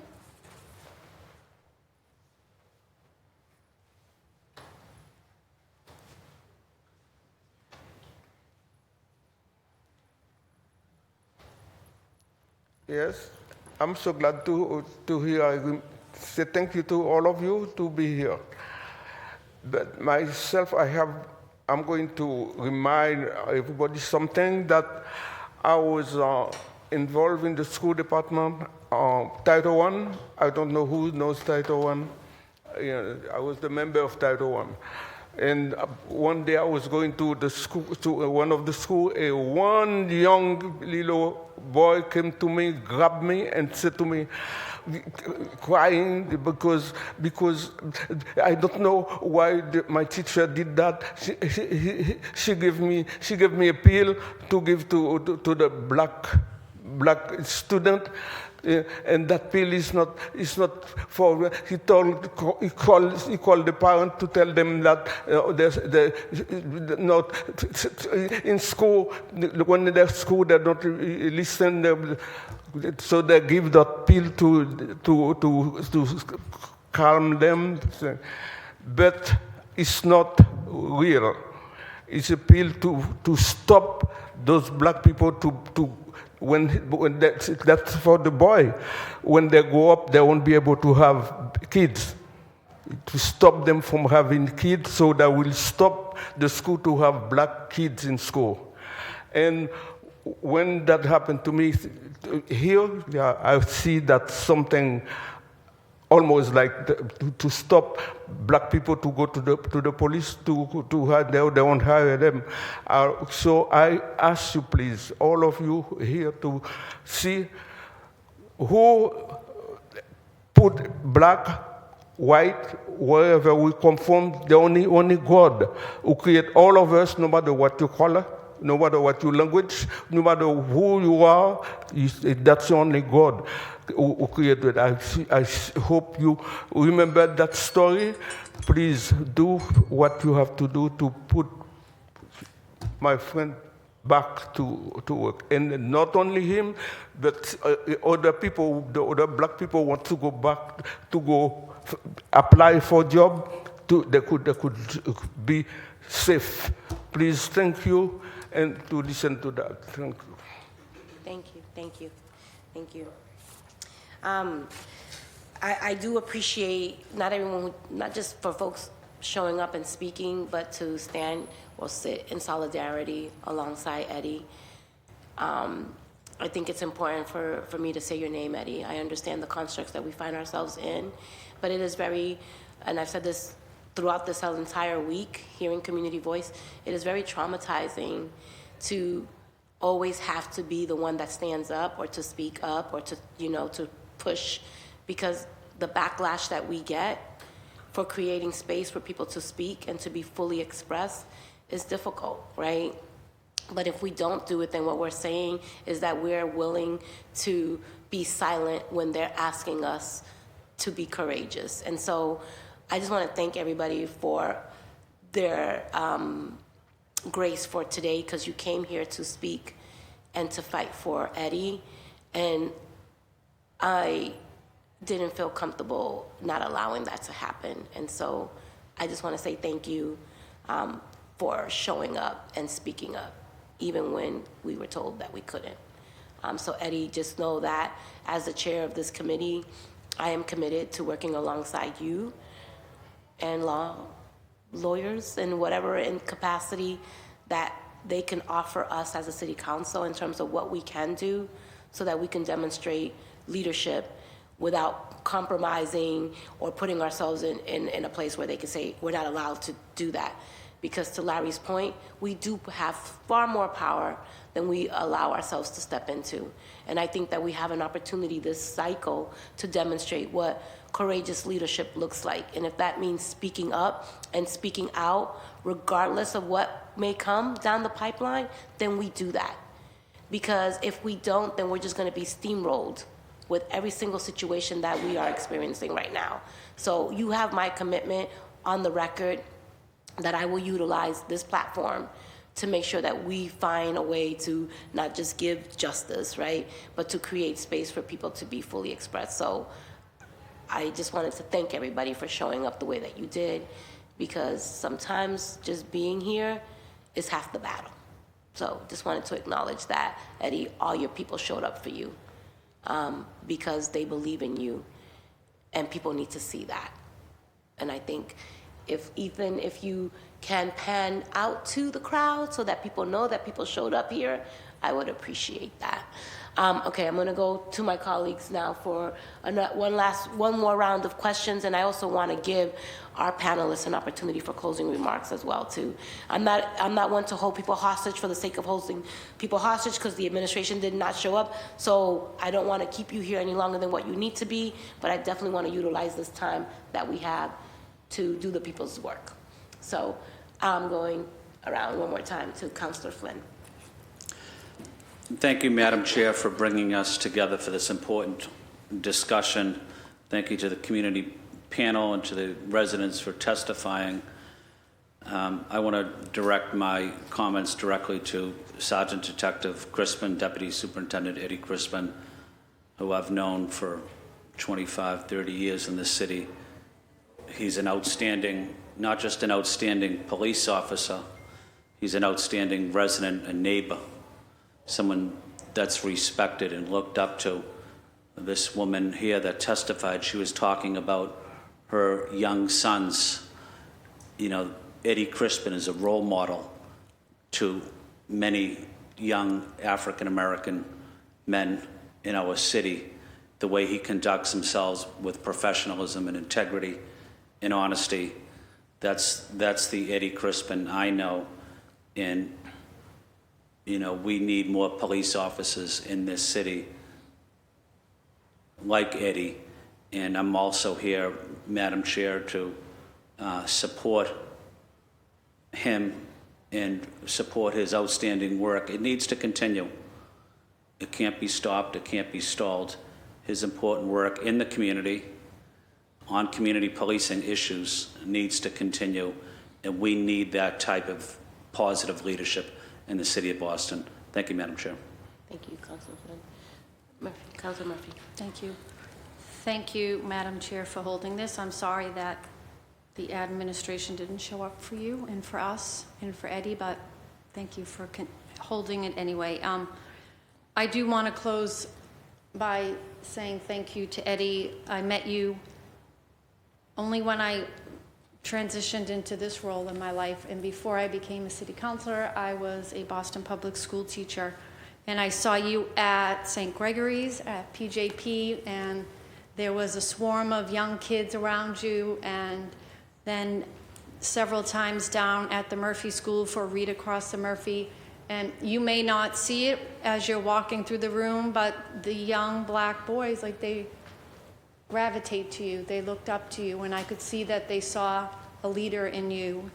And it matters that our, police force represent our residents, and that when we have someone like you who is trying to balance being a good dad, who I know you are. I don't know all your children, but I know one of them, and he's a wonderful young man. And doing a good job at your job also, and being a good neighbor and being a good friend. And you've always been someone that I have trusted to, call, and when I needed support for maybe residents or neighbors in the city, you were always there for me. So thank you for that, and thank you for being brave, right? It's not only, it's humbling, I would assume, right? To put yourself out there. And I do believe that this is bigger than you, that it's not just about you, and I respect that. So thank you, and know that I will here for you, and for as long as this takes, whatever support I can give or whatever power we can. And I do believe that when we work together as a council, we are stronger, so we have to do better at that. But thank you. Thank you, Chair. Thank you, Madam Chair, for holding this today. Like my other colleagues had mentioned, it was important to have, and it's an important conversation to go forward. Thank you to the panel that was here, and to everyone that showed up, all the residents, and Mr. Crispin himself. I hope people understand a lot of my questions were to help clarify some technicalities, some legalese, right? And as we go forward and sort of determining where decisions can be made and how we can make those decisions. But with that being said, just to Eddie again, it takes a special type of person to start this necessary conversation. So besides the specifics that we could not talk about today, the general aptitude that this question and this concern had to come to the forefront. It is an important conversation to have, and it's an important thing to figure out, and it takes a special person and a courageous person to stand up and to have that conversation. So thank you to all involved, and really appreciate the time today. Councilor. Chair, can I ask questions? You could use your time however you Okay, I want. don't want to. So I just, I'm here today in large part in support of Eddie Crispin. I worked with him before I became a city councilor, and I have nothing but good things to say. And I just want to thank him for everything he's done for the city. I think Judge Friesen came all the way down here.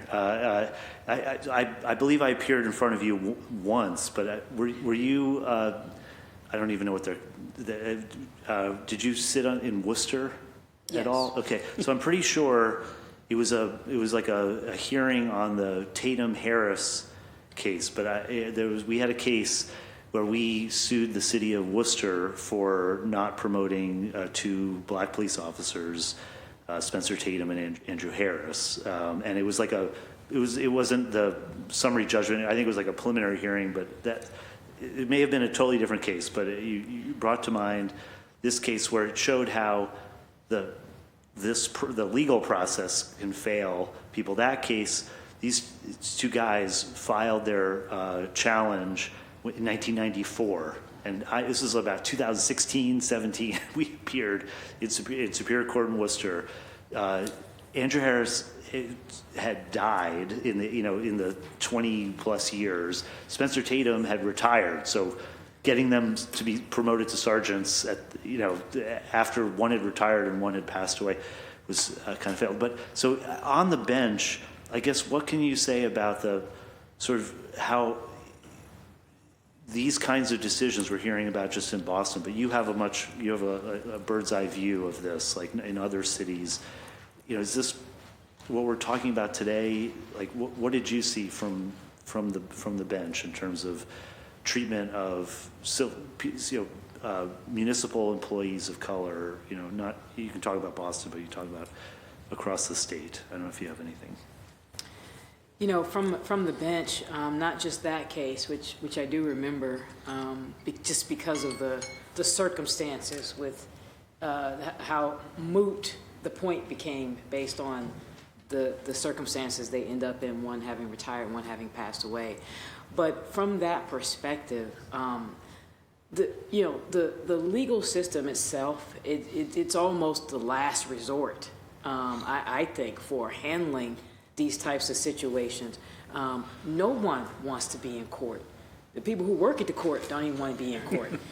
That's not we've largely failed if that is how we have to resolve that type of issue.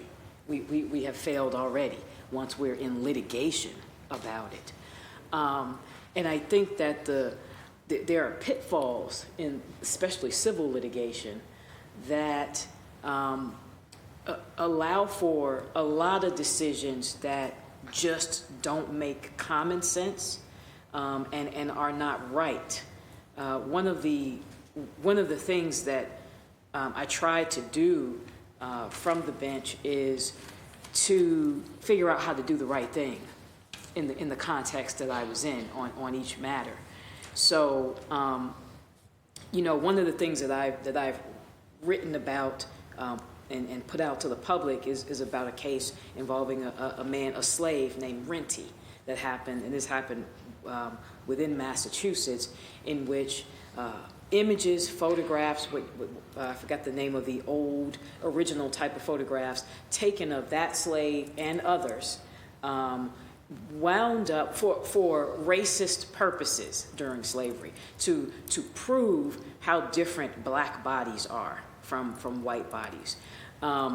Those photos eventually ended up at Harvard, my alma mater, and in the possession of the school.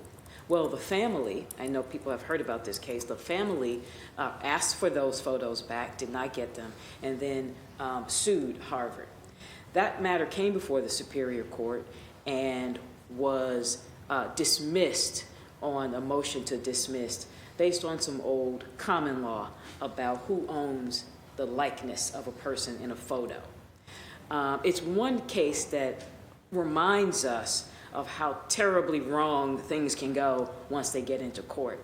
So as much as I am an advocate in court, again, have presided over matters in court, including employment and discrimination matters, it really is not the preferred place for that to be handled. I think the courts have their own issues that cause it to be a maze and a lot of pitfalls that don't allow matters that should go forward to go forward, including ones involving race and bias. Yeah, can I ask one more question? Or, Sure.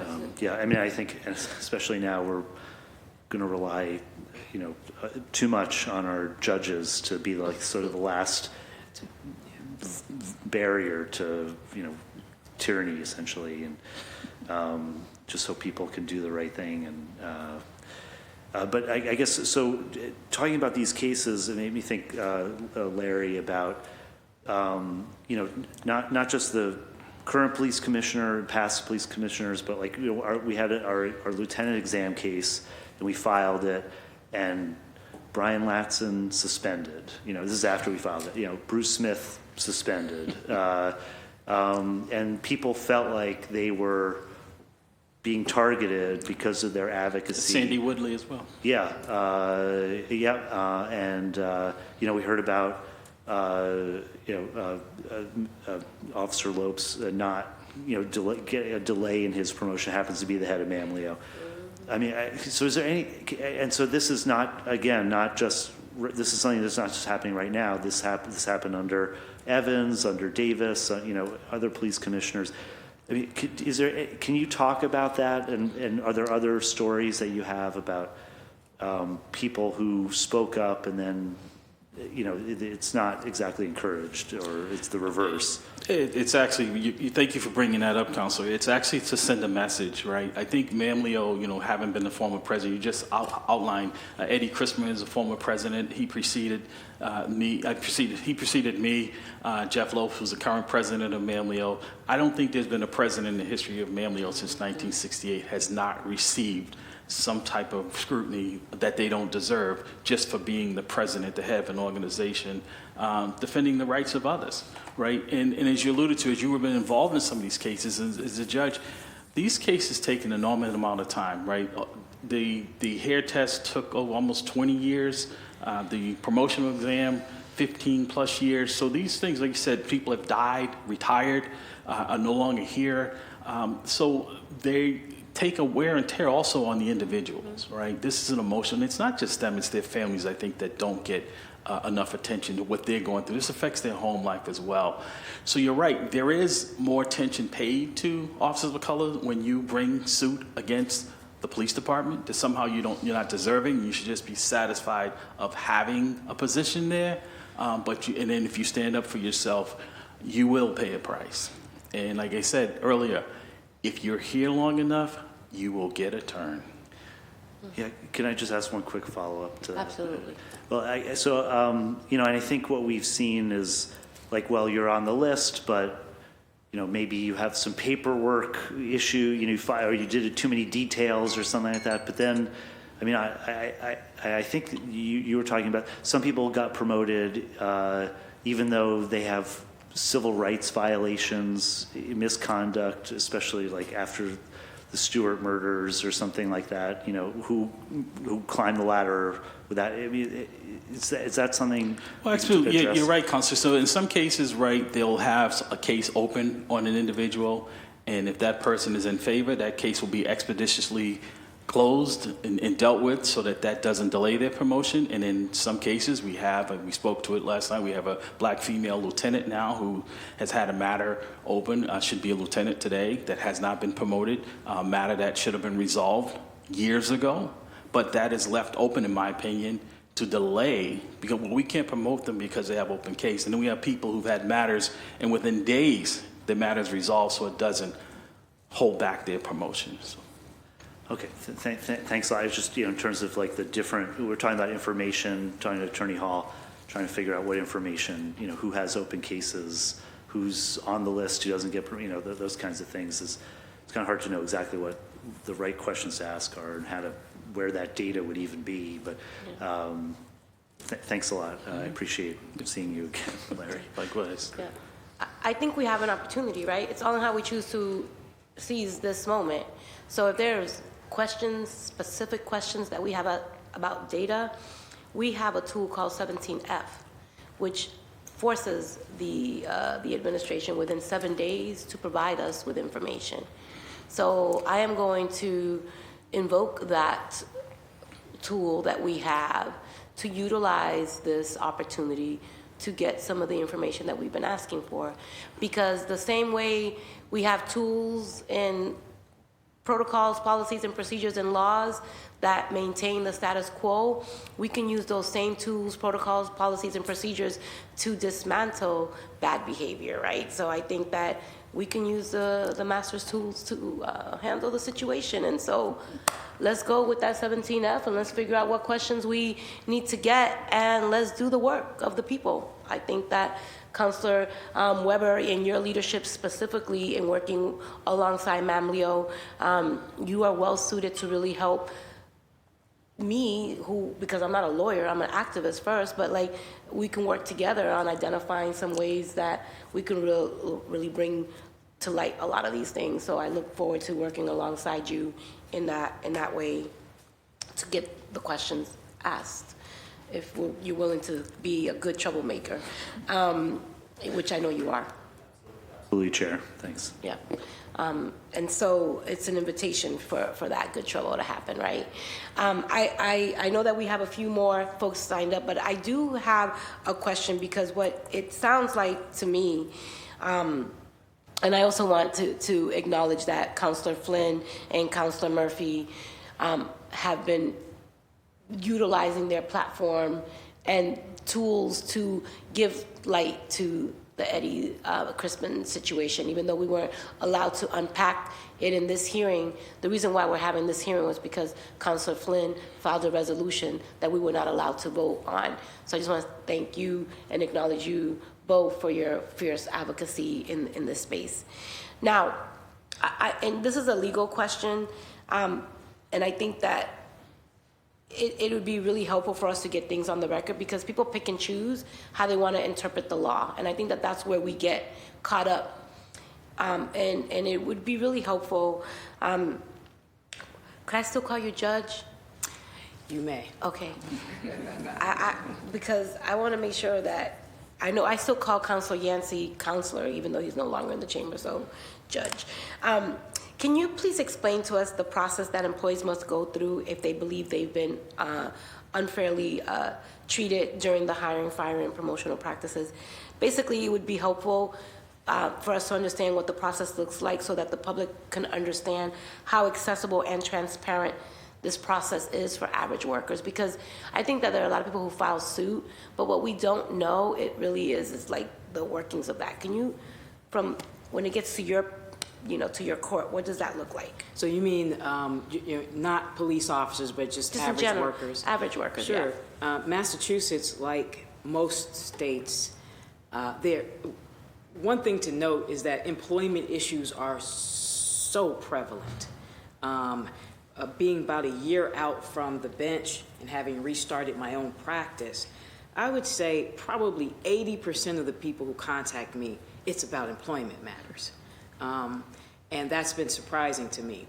In this state, like most states, the volume of people with claims of this nature, discrimination claims, retaliation claims, the volume is so high that we could not just let them all file in court. As soon as this happened to me, I'm getting a lawyer and filing a complaint against whoever employer. You actually have to start at an administrative agency because there's just that volume of cases. So the Massachusetts Commission Against Discrimination, we call it the MCAD, is where all employment cases begin. And some of them end there, some of them go from that process into court. The good thing about the MCAD process is it allows for you to be in front of an official body that is the employer is required to respond to, and it allows for mediation when that is deemed appropriate, that is free to the parties. That is immensely helpful to individual employees who usually don't have a ton of money, may even have been fired or terminated, and so have even less money than usual. So that's really helpful. Those matters can go out of the MCAD and into court, just like at the EEOC at the federal level. You have to start there, but you can eventually file in court and take a regular civil lawsuit trajectory where you file a complaint and you have a trial in mind, whether it ends up in trial or not. Some of them do. The last matter that I heard by trial in the Superior Court in Middlesex County was an employment matter, employment discrimination and retaliation.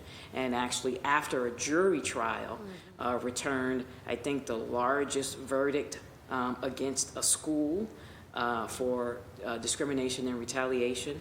And so those kinds of results can happen, but I'll also say that particular woman employee waited 8 years in the litigation process. And it's not because anyone is purposely stopping litigation from going.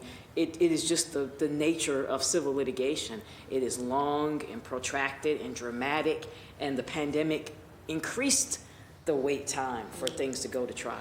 And so, but that is the process. You're going to start at the MCAD and see what happens from there.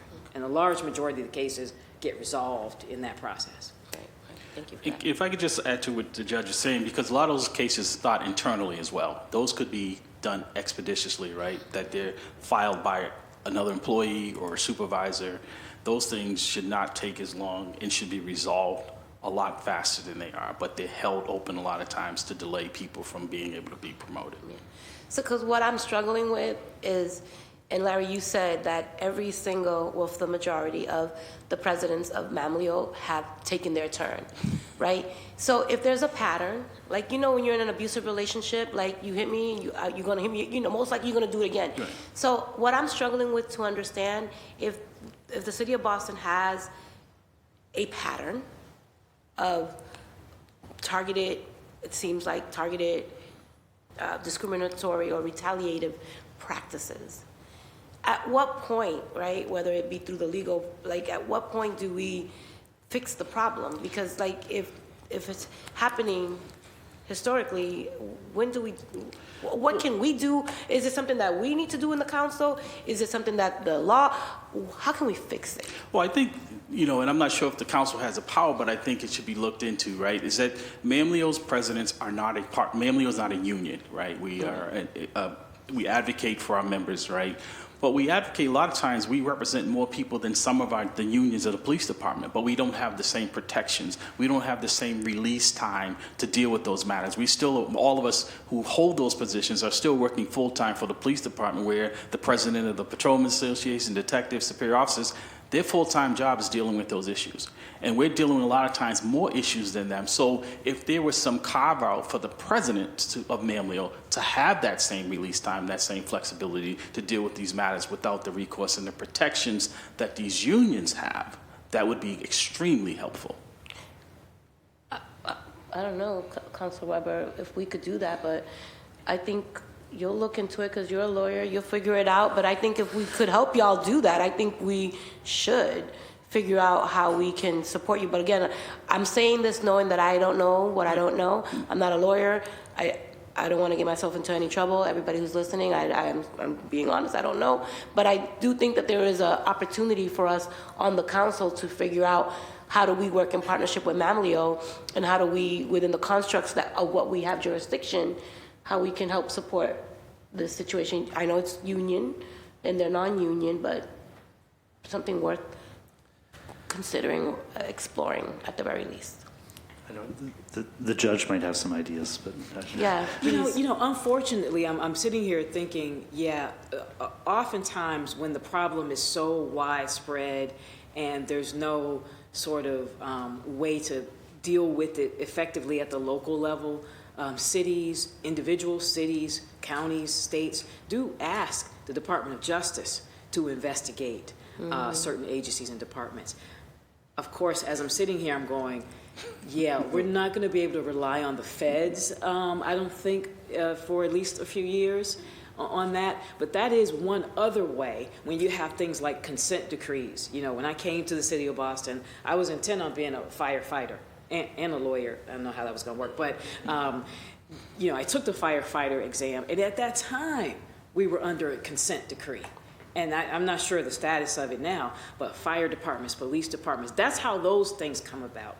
And, you know, as you look at cases like Tyree Nichols in the city of Memphis, and what DOJ demanded of the city of Memphis, Memphis essentially said, we don't know if we're going to do that. We're going to wait until the next administration comes in.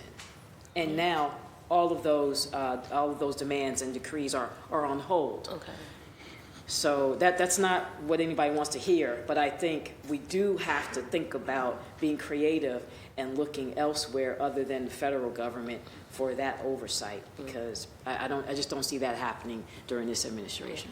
And I know that we're technically not supposed to be talking about specific cases, but I'm just curious, like, do people use certain laws and things to say, well, you're going to get demoted, you're going to get fired? Is that a practice? That's a great question you bring up. Let's say, for instance, when someone is fired for untruthfulness in the Boston Police Department, right?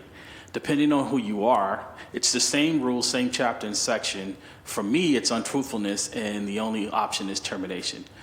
The same chapter and section for someone that doesn't look like me is inaccurate reporting, right? Same chapter and same section, but that means that the termination does not apply. So the answer is yes, it's used arbitrarily in situations where it's not evenly handed out. Thank you for that, and I'm glad that we got that on the record. Okay, so I see that my colleagues have their lights on. I thought that but, okay, one quick question. Then we have 2 public testimony. Okay.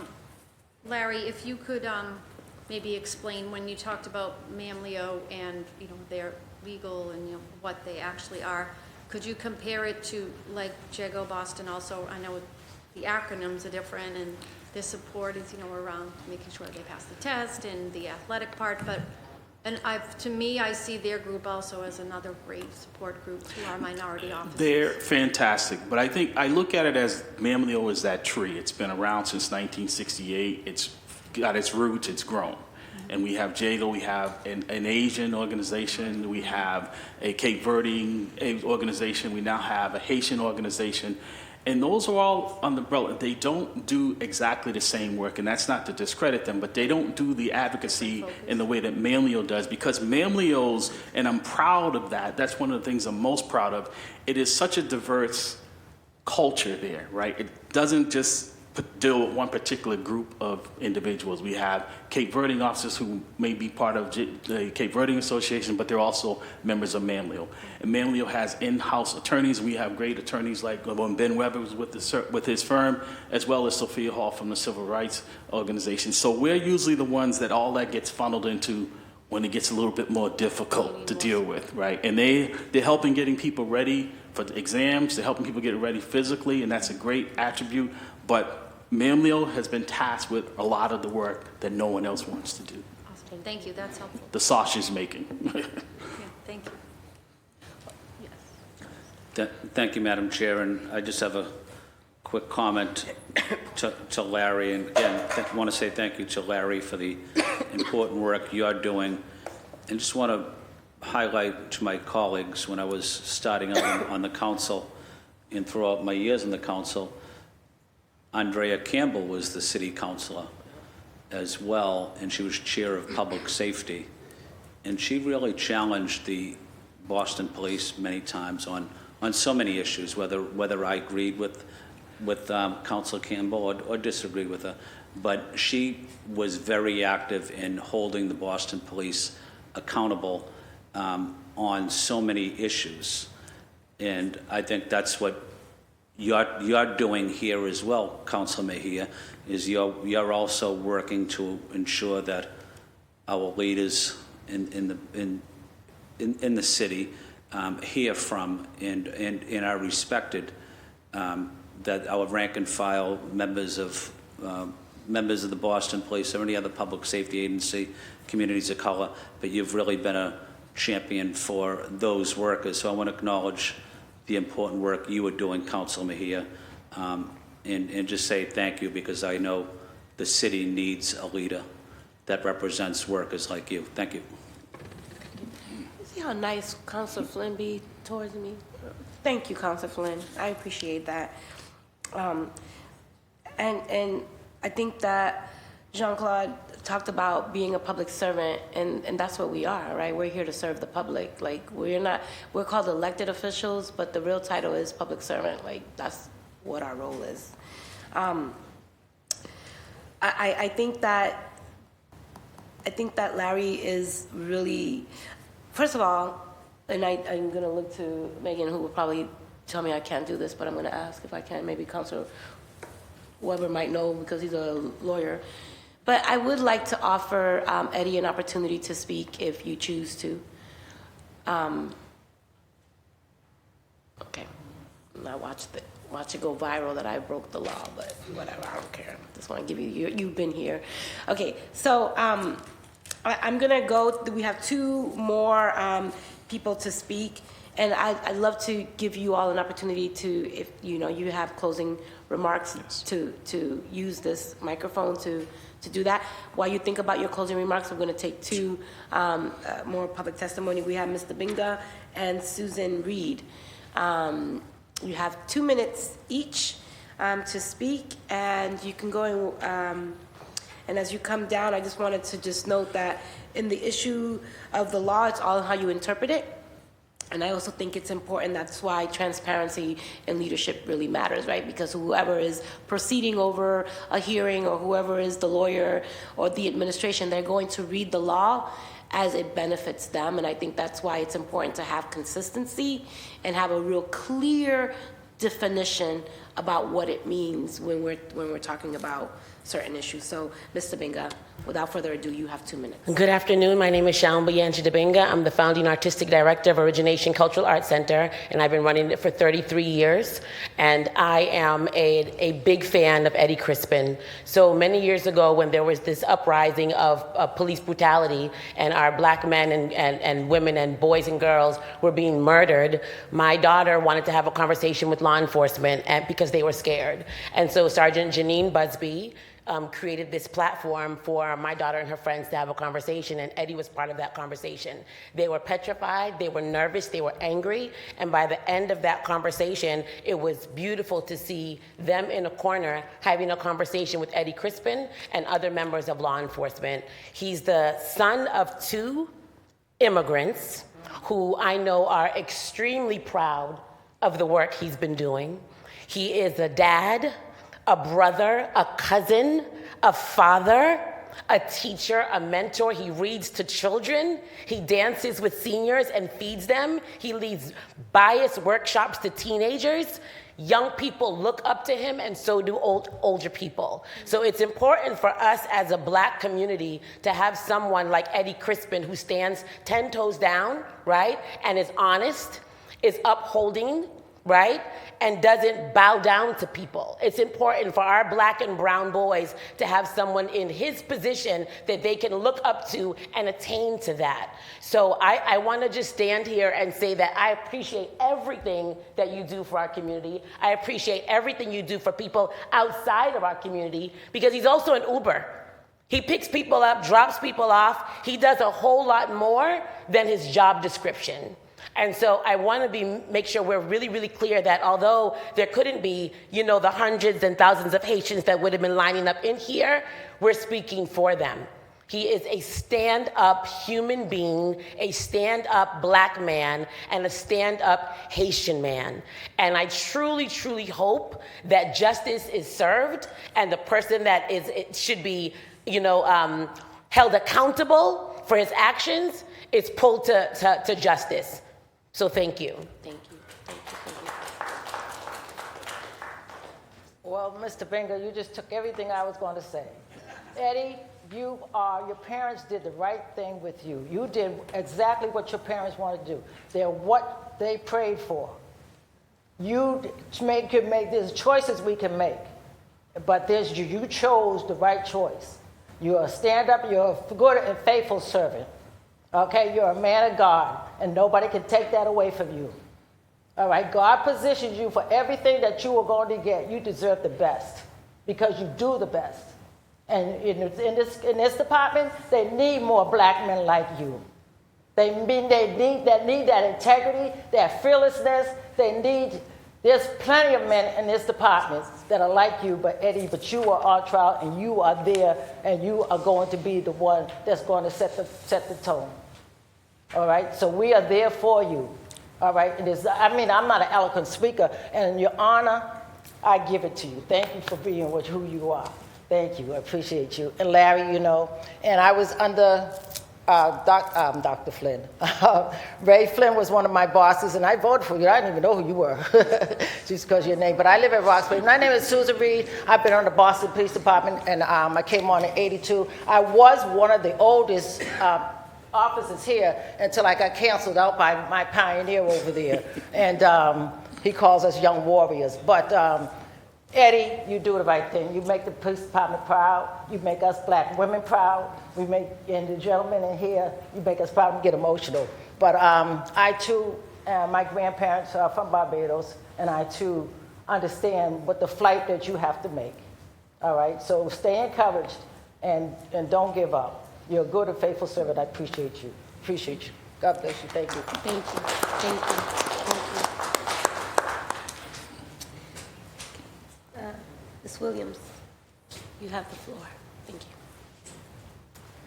Yes, good afternoon, and thank you for having this hearing. My name is Denise Williams. I'm here with my colleague, Michelle Jean-Baptiste. We are members of AFAB, Haitian Women's Association of Boston, where we do domestic violence prevention in the city of Boston. And though myself and my colleague, we do not know Officer Crispin personally, but our director, the director of our nonprofit, has spoken very highly of him and insisted that AFAB come out and represent and stand in solidarity with Mr. Crispin because of all the work that he's done in the community of Boston, not just as a human being, but also as a Haitian male, a black Haitian male, the role model that he is. It's highly important that we have him in a position of power as an authority to serve as a role model for our young, not just African Americans, but also Haitian males in light of the immigrant crisis that we're having too. So his work is very, very important. Thank you.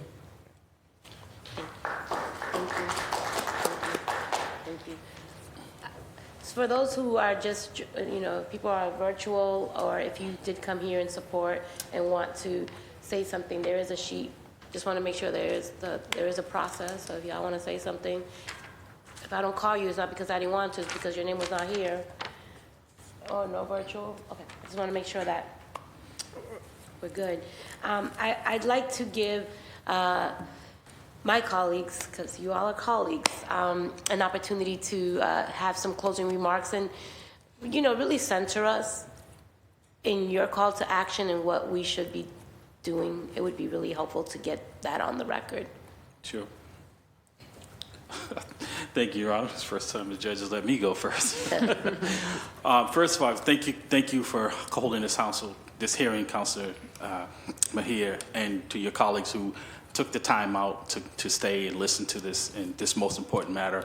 Also, I just want to say one of the distinctions and one of the recent honors that Eddie, he is now, if he doesn't mind, he's the grandfather, so I know his grandson will be blessed with having him as a guide in his life. Eddie is someone that I have known for quite some time. I consider him to be a brother, not a friend. And I know the courage it takes sometimes in life to make tough decisions that affect you and your family in a way that most people have no idea. I've sat in the seat that he's been in, and I commend him for having the courage that he's had throughout his career, but also, like a lot of people have testified today, the work he does behind the scenes, helping families, helping people, not looking for any credit, just doing it because it needs to be done. He and I talk on a regular basis on how we can improve others' lives, not us. And I know today is not about Eddie. It is about making sure that others aren't going through some of the same things, right? That we're having a system in place that we can address that. The question was asked earlier is how the council can also be helpful. I think if you look at it, like I said, it is about accountability, right? The city of Boston has a budget of almost $7 billion with a B, right? That's most money, more money than some countries. Their GDP is not $7 billion. If you just look at over the past 10, 15 years, how much taxpayer money has been spent, and I think that needs to be part of your audit, how much has been spent in lawsuits against the city of Boston, particularly the Boston Police Department, and how much the taxpayers of Boston have had to pay out. Just think about this for a second. You guys are stewards of the taxpayers' money here, along with the mayor. Any company that would spend, let's say this recent exam, you spend almost $2 million for an exam that you know is going to cost you $20 million to defend because of this discrimination. Does that make good economic sense? Does that make you good stewards of taxpayers' money? $2 million to spend $20 million to defend. When we can get it right on the front end. No one has said that this recent exam that was taken is justified, has checked all the boxes, that is not discriminatory, but yet we fund it. And then the taxpayers are the ones who foot the bill for it. Like I said, I think the part of the audit should entail how much money of the taxpayers is being spent on lawsuits that the city has lost. I mean, you look at their track record, over 80% of their disciplinary decisions have been overturned by the courts or independent bodies. that says something about the decisions being made. As the judge alluded to, if you resolve these up front, we're not having to spend it. But when you don't have any check and balance, and people can just willy-nilly make decisions about people's lives, and now they have to fight years to get back their identity, to be made whole, and you're never made whole. I mean, I've dealt with that. I've had those people in front of me, and I think having more people like that come in and testify who've gone through this, I think you'd have a better understanding of why we need this sense of urgency to deal with these type of issues. And I thank you for your time today. Thank you. You know, and I'll just, we're gonna move on, but I'll just quickly note is that people also abuse the system, and then there are people who say, oh, well, they're just gonna settle. Why don't we just take what we can? And then the people who are really struggling, the people who have been really discriminated against, and those cases usually get settled because that's the easiest thing to do, but then you've denied them the opportunity to have their day in court, right? Because the balance that the city is trying to strike here is sometimes people settle because it's cheaper to do, but sometimes you settle and you take away people's rights to have a voice. And then there's some people who are discriminating, alleging discrimination, and there's really no discrimination because they know the way the city works, they're gonna get their money anyways, right? Those two things are true. But also to that point, also a non-disclosure where the truth can't be told. That's right. Where you can't tell the truth because you've been paid not to tell the truth. That's right. So the whole system is rigged, to be honest. Okay, Judge. I realize that I did not at any point say how I know Eddie Crispin. And it's been so long, we were trying to figure out when we came in how long it's been since I've seen him. It's been a while. But he and I both served on a board at the Roxbury Community College. I'm looking at that hoodie that I would like over there. It says Roxbury. And that board is a criminal justice advisory board that we served on for many years. I believe we're still on it as far as I know. And it's great work for students there who are going into criminal justice, going into law enforcement careers. And we served on that board, and we have sort of followed each other's careers since that. The only thing that I want to say in closing really is about this process and this issue we've been discussing and others. It's time now to dig in. From my viewpoint, at this time in this country, you either have to leave the country because it's just that crazy, or you got to actually dig in so that you can be firmer in standing and in the fight. It's going to be a much bigger fight than it even has been, say, over the last 8 to 12 years. It's just going to be a much bigger fight.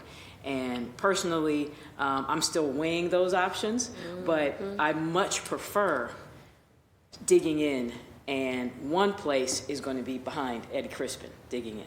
That's all I'm going to say. Thank you.